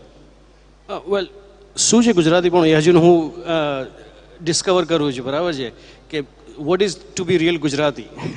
એ આપણું ગુજરાત જે છે એ ભોજન છે કે ભાઈ એ આપણો વ્યવહાર છે કે આપણી મહેમાનગતિ છે કે ભાઈ આપણા કપડાં છે કે આપણી રોજ સવારે હનુમાન ચાલીસા એન્ડ ગાયત્રી ચાલીસાનો મંત્ર છે કે ભાઈ એ એક બિઝનેસના જે ટાઇકૂન બધા મોટા મોટા અને લીડર બનેલા છે એમને યાદ રાખીને એમના ફૂટસ્ટેપ પર ચાલવું. શું છે ગુજરાતી એ હજુ ડિસ્કવરી છે. તો આઈ થિંક તમારા ઘરમાં ગુજરાતી કલ્ચર જોવા મળે ખરું કે વિદેશના રંગે રંગાઈ ગયા છો બધા? હા, બિલકુલ બિલકુલ. આઈ થિંક ગરબા ગમે છે, ગરબા ગાવ છો? બિલકુલ. ગુજરાતી ફૂડ ઇનફેક્ટ જે ગુજરાતીઓ જે મેં મળ્યું છે, હું 54 કન્ટ્રીમાં ફર્યો છું, મેં ગુજરાતીઓ જે 80s, 60s, 70s મોરેશિયસ ગયા કે યુકે કે ઓસ્ટ્રેલિયા, એ બધા લોકો એટલા ટ્રેડિશનલ છે અને એટલું સાચી રીતે બધા ફોલો કરે છે જે આપણે અહીંયા ગુજરાતમાં પાછા આવીએ તો જોઈએ કે ડાયલ્યુટેડ થઈ ગયા છે, પ્રોગ્રેસ થઈ ગયા છે. મોટી વાત એમણે કરી. એમના સવાલનો જવાબ જે એમને શોધે છે મને મળી ગયો છે. તમે જે શોધો છો ને કે ગુજરાતીપણું ભોજનમાં છે કે આપણા કલ્ચરમાં છે, પણ તમે જ્યાં પહોંચ્યા છો ને, હું કહું એ ગુજરાતીપણું ક્યાં છે? ગુજરાતી કોઈ નાઉન છે જ નહીં, એક મિજાજનું નામ છે ગુજરાતી હોવું હોય, અને તમારામાં એ મિજાજ છે. That is real. બિલકુલ બિલકુલ, હાજી હાજી. તો આપણે એક ગુજરાતી છે ને જે કે ને કે ભાઈ ગમે ત્યાં જાય છે, કાલે બી ઘણા લોકોએ વાત કીધી કે એ એમનો ડંકો લગાડી દે છે, એમનું નામ કોરી દે છે, એક જ ગુજરાતી ઇનફ છે. તો આપણે ત્યાં દેશમાં જઈને ગાંધીજીનું ઓસ્ટ્રેલિયામાં આપણે એક્ઝિબિશન કરાવ્યું, ત્યાં આપણે ગુજરાતી ખાવાનું જે છે એ આપણે ઇન્ટ્રોડ્યુસ કર્યું. વાકા સ્ટેડિયમમાં અત્યારના ક્રિકેટ મેચ ચાલે છે, તો હું T20 વર્લ્ડ કપ ચેમ્પિયન બનાવેલો છે મને. તો આપણે આપણું ગુજરાતીપણું જ હંમેશા થોડું થોડું છિડકતા રહીએ છીએ જ્યાં બી જોઈ જઈએ ત્યારે. હા, એક ટ્રુ ગુજરાતી સ્પિરિટ છે. મુંજાલભાઈ, તમે ગુજરાતીમાં કમ્ફર્ટેબલ છો જવાબ આપવા? તો હવેનો જવાબ મારે ગુજરાતીમાં જોઈએ છે કે અત્યારના સમયમાં તમે જે પણ કાર્ય કરી રહ્યા છો ને જ્યાં પહોંચ્યા છો, એમ કહેવાય કે કોઈ પણ એચિવમેન્ટ તમને બંનેને આમ તો લાગુ પડે, પણ સવાલ તમને છે એ બહુ યુવા ઉંમરે તમે જો પ્રાપ્ત કરી લો જ્યાં પહોંચવું છે ત્યાં, તો એક સેચ્યુરેશન આવે કે એનાથી આગળ શું. તો તમને એવું લાગે છે કે તમારે જ્યાં પહોંચવું હતું ત્યાં પહોંચી ગયા કે હજુ બાકી છે? તો બાકી છે એના માટેનો શું વિચાર છે? એક તો પહેલાં ક્યારે પ્લાન નહોતું કર્યું, આવું વિશ બી નહોતું કર્યું કે આપણે આ પ્લેટફોર્મ મળશે એટ વર્ક, જે આપણે મળ્યું. So we consider it as a blessing. Right. But ઘણું બધું જે છે specially defence sector, defence and space સેક્ટરમાં a lot in the making. ઘણું બધું possibility of going forward integration, lot of different technologies upgrading very fast, and also need of the hour, and also geopolitical reasons India needs to always scale up. So there is no saturation. In fact, this is just a start. નિલેશભાઈ, હવે વિદેશી ધરતી પર તમે છો, develop ચોક્કસ કરી રહ્યા છો. સવાલ એ વાતનો છે કે ગુજરાતની સરકાર હોય, કેન્દ્ર સરકાર હોય, એ હંમેશા પ્રવાસી ભારતીયોને, પ્રવાસી ગુજરાતીઓને પ્રોત્સાહિત કરતી હોય છે. ત્યારે વિદેશની ધરતી પર આખું સામ્રાજ્ય ઊભું કરવું, ત્યાંની પોલિસી મેકર સાથે વાતચીત કરવી, કેટલો પડકાર હોય છે, અથવા કેટલો સપોર્ટ કેન્દ્ર તરફથી અથવા તો આપણી ધરતી તરફથી મળી રહ્યો છે? ઇન્ડિયાની આપણી સરકાર સ્ટેટ, હા, તો 2015માં હું અહીંયા વાઇબ્રન્ટ ગુજરાત સમિટમાં આવેલો હતો, અને ત્યાં મેં ગાંધીજીનું એક્ઝિબિશન જોયું હતું, મહાત્મા ઇન મી, ગાંધીનગરમાં. તો મારા એક્ઝિબિશનને ત્યાં ઓસ્ટ્રેલિયા લઈ જવું હતું, અને I spoke to Anandiben Patel, chief minister at the stage, અને ત્યાંથી કન્વર્સેશન થઈ. પછી હાઈ કમિશનમાં ત્યાં આપણે ઓસ્ટ્રેલિયામાં વાત થઈ, અને ત્યાંથી ઇન્ડિયન કાઉન્સિલેટમાં પર્થમાં વાત થઈ, અને પછી સેન્ટ્રલ દિલ્હીમાં ICCRમાં કનેક્શન મળ્યું, અને આર્ટવર્ક જે હતું એ કન્ટેનરમાં પેક કરીને આપણને ત્યાં ઓસ્ટ્રેલિયા મોકલાવ્યું. અને પછી અમે લોકોએ એક્ઝિબિશનને ત્યાં ડિસ્પ્લે કર્યું પબ્લિક સ્પેસ પર, અને 250,000 ઓડિયન્સ ત્યાં અટેન્ડ કીધું. તો એ પહેલું ઓસ્ટ્રેલિયાનું એક્ઝિબિશન હતું મહાત્મા ગાંધી ઉપર, જે આપણે અહીંયાથી ગુજરાતમાં જોયું, અને સેન્ટ્રલ ગવર્મેન્ટની હેલ્પ લઈને આપણે ત્યાં ડિસ્પ્લે કર્યું. અને આ પહેલું એક્ઝિબિશન હતું જે મોદી સરકાર આવ્યા પછી ઇન્ટરનેશનલ લેવલ પર થયું, borderless Gandhi presence Mahatma in મી. તો મારા વાઇફ અને અમે લોકોએ બોર્ડરલેસ ગાંધી ઓર્ગેનાઇઝેશન શરૂ કીધી અને સ્ટાર્ટ કીધી, અને એ ગાંધીજીનું એક્ઝિબિશન કર્યા પછી આજે હર વર્ષે 2 ઓક્ટોબરના ગાંધી જયંતિ મનાય છે ઓસ્ટ્રેલિયાની અંદર. ક્યા બાત હે. તો આ સ્ટેટ ગવર્મેન્ટ, સેન્ટ્રલ ગવર્મેન્ટની હેલ્પ અને ઇન્ડિયન કાઉન્સિલેટની હેલ્પથી આ બધું કામ થયું. પણ હવે આનો સવાલ પાછો પહેલાં છે વાસ્તે કે ગુજરાતીપણું શું છે. તો આપણે આ ગાંધીજીને ઓસ્ટ્રેલિયા લાવ્યા અને એમનું એક્ઝિબિશન કરાવ્યું, અને એમની જે મેસેજ છે પીસ, ઇક્વાલિટી, નોન વાયલન્સને આપણે હજુ સ્પ્રેડ કરીએ છીએ. તો એક ગુજરાતી જે છે પોતાનું દેશનો મેસેજ હંમેશા સ્પ્રેડ કરતા રહેતા હોય છે. તમારી વાતોમાં ગાંધીજીનો ઉલ્લેખ ચોક્કસ વારંવાર થઈ રહ્યો છે. સફળતાની ચાવી જો કોઈ પૂછે તો કઈ હોઈ શકે આપના મતે? માતા પિતાના આશીર્વાદ અને એમનો પ્રેમ. અને મને ઘણા લોકો કહે કે તમારો કોચ કોણ છે, કે તમારા ગુરુ કોણ છે? ભાઈ, માતા પિતા એ જ જે તમને શીખવાડ્યું, એમને તમને જે શિક્ષણ આપ્યા અને વેલ્યુઝ આપી. અને મારા ફાધર હમણાં આવીને ગયા ઓસ્ટ્રેલિયા, ને ત્યાંના પ્રીમિયર સાથે એમની સ્વાગત કરાવ્યું, અને એમના પ્રેસિડેન્ટના પાર્લામેન્ટ એમનું સ્વાગત કીધું. તો હમણાં પહેલો ક્વેશ્ચન એ હતો તમારો કે ભાઈ success what is success looks like. તો જ્યારે તમારા ફાધર આવે ગુજરાતથી, અને ત્યાંના પ્રીમિયર એમની સ્વાગત કરે, અને એમને હાર પહેરાવે અને સાલ પહેરાવે, એને સ્વાગત, એ સક્સેસ મને લાગ્યું. બિઝનેસ તો ઠીક છે, નામ ઠીક છે, અવોર્ડ ઠીક છે, પણ જ્યારે તમારા પોતાના ફાધર આવ્યા અને એમનું ત્યાંની ગવર્મેન્ટ એમની રિસ્પેક્ટ આપી અને એને વેલકમ કીધું, તો એ મારા માટે સક્સેસ લાગ્યું. તો આઈ થિંક આપણે ઓસ્ટ્રેલિયાની અંદર જઈને બી એ જે વેલ્યુઝ છે અને જે માતા પિતાના જે આશીર્વાદ છે જે આપણે ગુજરાતમાંથી શીખેલા છે એ રીતે આપણે જીવન જીએ છીએ તો વધારે સક્સેસ મળે છે ત્યાં. તો ત્યાં જઈને બદલવાનું નથી પણ અહીંયાના જે શીખેલા છે એ જ બધું તે ઇમ્પ્લિમેન્ટ કરવાનું છે. વાહ, ધ વેલ્યુઝ જાળવી રાખી અને આગળ જવાની વાત કરો છો તમે. તમને એક સવાલ છે મારો. એમને જેમ કહ્યું એમ કે માતા પિતાના આશીર્વાદ, ગાંધીજીના કોટ પર એમને કામ કર્યું, પણ તમને તમારી સક્સેસ માટે એક વાક્યમાં કંઈ ડિફાઇન કરવાનું કહીએ તો થોડા શબ્દો એ કયા હોઈ શકે? મેક ઇન ઇન્ડિયા, આત્મનિર્ભર ભારત. વાહ, મેક ઇન ઇન્ડિયા, આત્મનિર્ભર ભારત. આ નોટ સાથે આપણે અંત તરફ જઈએ. એક એક સવાલ પૂછીએ બંનેને. ભવિષ્યના પ્લાનિંગ વિશે થોડીક 2032માં આવું અહીંના આયોજિત પ્રવાસી પર્વ હોય એમાં તમે ક્યાં જોવો છો તમને? બંનેને સવાલ. શરૂઆત તમારાથી. શરૂઆત મુંજાલભાઈથી કરીએ. આપણે તો આપણું સેક્ટર ફર્સ્ટ. બિલકુલ. Dream of becoming export country in arms, ડિફેન્સમાં. Right now we are a import country.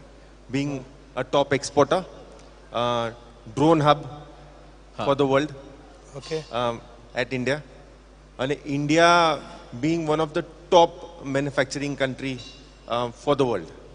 વાહ, क्या बात है. what a wonderful dream. Yes, શું ક્વેશ્ચન ફરી રિપીટ કરશું?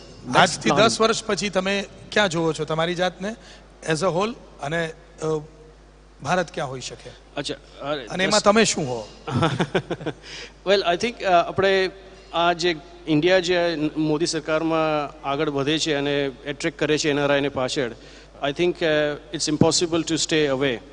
અને જે પ્રમાણે બધો પ્રેમ મળે છે, અહીંયા સપોર્ટ મળે છે, અને ગુજરાતીઓનું જે વેલકમ થાય છે એનઆરઆઈનું 10 વર્ષમાં એ આપણું જે બિઝનેસ જે છે એ પાછા હોમકમિંગ, ટ્રુલી હોમકમિંગ એ છે કે ખાલી ફેસ્ટિવલમાં આવવું કે શોપિંગ કરીને જવું એ નથી. જ્યારે આવીને પાછા વધારે જોડાય અને B2B એક્ટિવિટીઝ થાય, કલ્ચરલ એક્ટિવિટીઝ થાય, તો આઈ થિંક આ બધું સ્ટાર્ટ થયું છે અને આના ઉપરથી ચાલતું રહેશે હજુ ઘણું. તો આઈ સી કે હું મોર એન્ડ મોર ઇન્વોલ્વ છું પાછું બેક હોમ ગુજરાતમાં. અને 10 વર્ષમાં આપણે અહીંયા ઘણું બધું સારું કરીએ છીએ, ઘણા લોકોને આપણે મદદ કરીએ છીએ. અહીંયાના જે યંગ લોકો છે એ જે ઓસ્ટ્રેલિયા આવે છે એ લોકોને આપણે હેલ્પ કરીએ છીએ, આપણા ગુજરાતીઓને. તો એ ચાલતું રહેશે કામ. બિલકુલ એ ચાલુ થઈ ગયું છે, પણ મને લાગે છે વધારે યંગ જનરેશન તરીકે પણ તમે ગુજરાતના યુવાધન માટે ચોક્કસ પ્રેરણા સમાન છો. અને wish you best of luck four future also, કે તમારા જે સપનાઓ છે તે સાકાર થાય, ન માત્ર સાકાર થાય પરંતુ ગુજરાતના યુવાધનને પણ તમે એમાં ઇન્વોલ્વ કરો અને આપના જે વિકાસની જે ગતિ છે, વિકાસનું જે પથ છે એના પર અવિરત આપ ચાલા કરો. આ બંનેનો ખૂબ ખૂબ આભાર. Thank you so much for being with us. Thank you very much. Thank you, ધન્યવાદ. બંને અતિથિઓ આજના વક્તાઓ હતા, એમનો પણ આભાર માનીએ છીએ. અને મુંજાલ શાહ અને નિલેશ મકવાણા અને બંને સાથી મિત્રોએ જ્યાં વાત અટકાવી હતી, એટલે કે તમે જ્યાં વાતને વિરામ આપ્યો ત્યાંથી હું આગળ લઈ અને હવે આગળની વાત માંડું. વિરલ અને ચિરાગભાઈએ આપને પૂછ્યું હતું કે 5-10 વર્ષ પછી તમે ક્યાં હશો એમ. કદાચ 5-10 વર્ષ પછીની વાતની બદલે હવે જો તમે અમને પૂછો કે હવે તમે 1 મિનિટ પછી ક્યાં હશો, તો જેટલા લોકોને હજી ભોજન બાકી છે એ બધા જ લોકો ભોજન ખંડમાં હશે. એટલે આપણે અહીં હવે લંચનો વિરામ લઈ રહ્યા છીએ. એક આપણે છૂટા પડીએ પહેલા નિલેશભાઈ તમારું બુક રેડી છે ને? Okay okay. અત્યારની સૂચના હતી.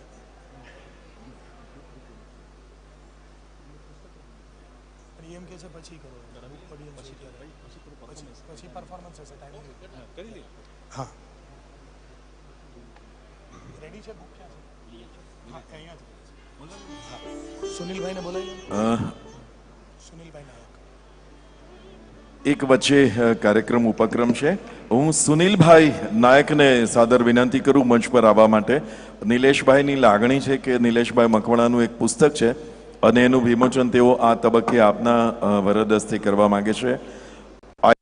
પ્રેસિડેન્ટ શ્રી સુનિલભાઈ નાયક અને મંચ પરના જે અન્ય અતિથિઓ છે, બંને એન્કર છે, એમની ઉપસ્થિતિમાં શ્રી સુનિલભાઈના વરદ હસ્તે નિલેશ મકવાણા દ્વારા લિખિત આ પુસ્તકનું વિમોચન સંપન્ન થશે.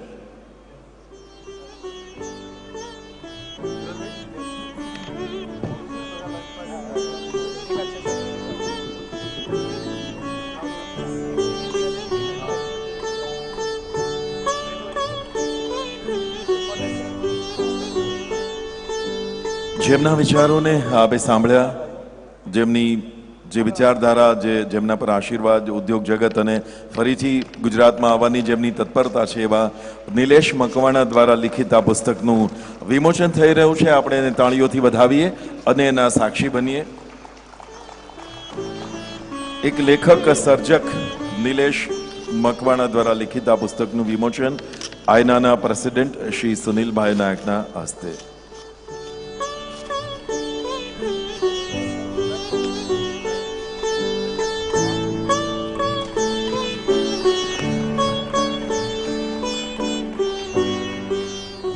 હલો, પુસ્તકનું નામ બહુ સરસ છે, terminal 4, an entrepreneur's journey from bicycle to business class. Bicycle the business class ની journey. All the best for this wonderful book. Thank you. And the title itself says it's a wonderful. ભવિષ્યના બહુ બધા લોકો માટે આ bicycle થી business ક્લાસની પુસ્તકની સફર છે એ પ્રેરક બનશે. અહીં એકાદ કલાકનો આપણે વિરામ લઈએ છીએ અને ભોજન પછીના કાલખંડમાં આપણે અનેકવિધ કાર્યક્રમો છે. એનો ઓપનિંગ જ બહુ જ ધમાકેદાર એક મલ્ટીમીડિયા શો સાથે કરવા જઈ રહ્યા છીએ. અમે આપને જાણ કરીએ કે બીજા સેશનમાં બરાબર આપણે અડધી પોણી કલાકમાં મળીશું અને એક મલ્ટીમીડિયા શો જેમાં ડાન્સ છે, ડ્રામા છે, મ્યુઝિક છે અને બહુ બધા 90 જેટલા કલાકારો જોડાયેલા છે. તો ત્યારે મળીશું. ધન્યવાદ. થોડા સમયના વિરામ બાદ TV9 અને આયનાનો આ ઉપક્રમ પ્રવાસી ગુજરાતી પર્વ 2022 બીજો દિવસ અમે થોડી ક્ષણો માટે વિરામ લઈએ છીએ. Thank you.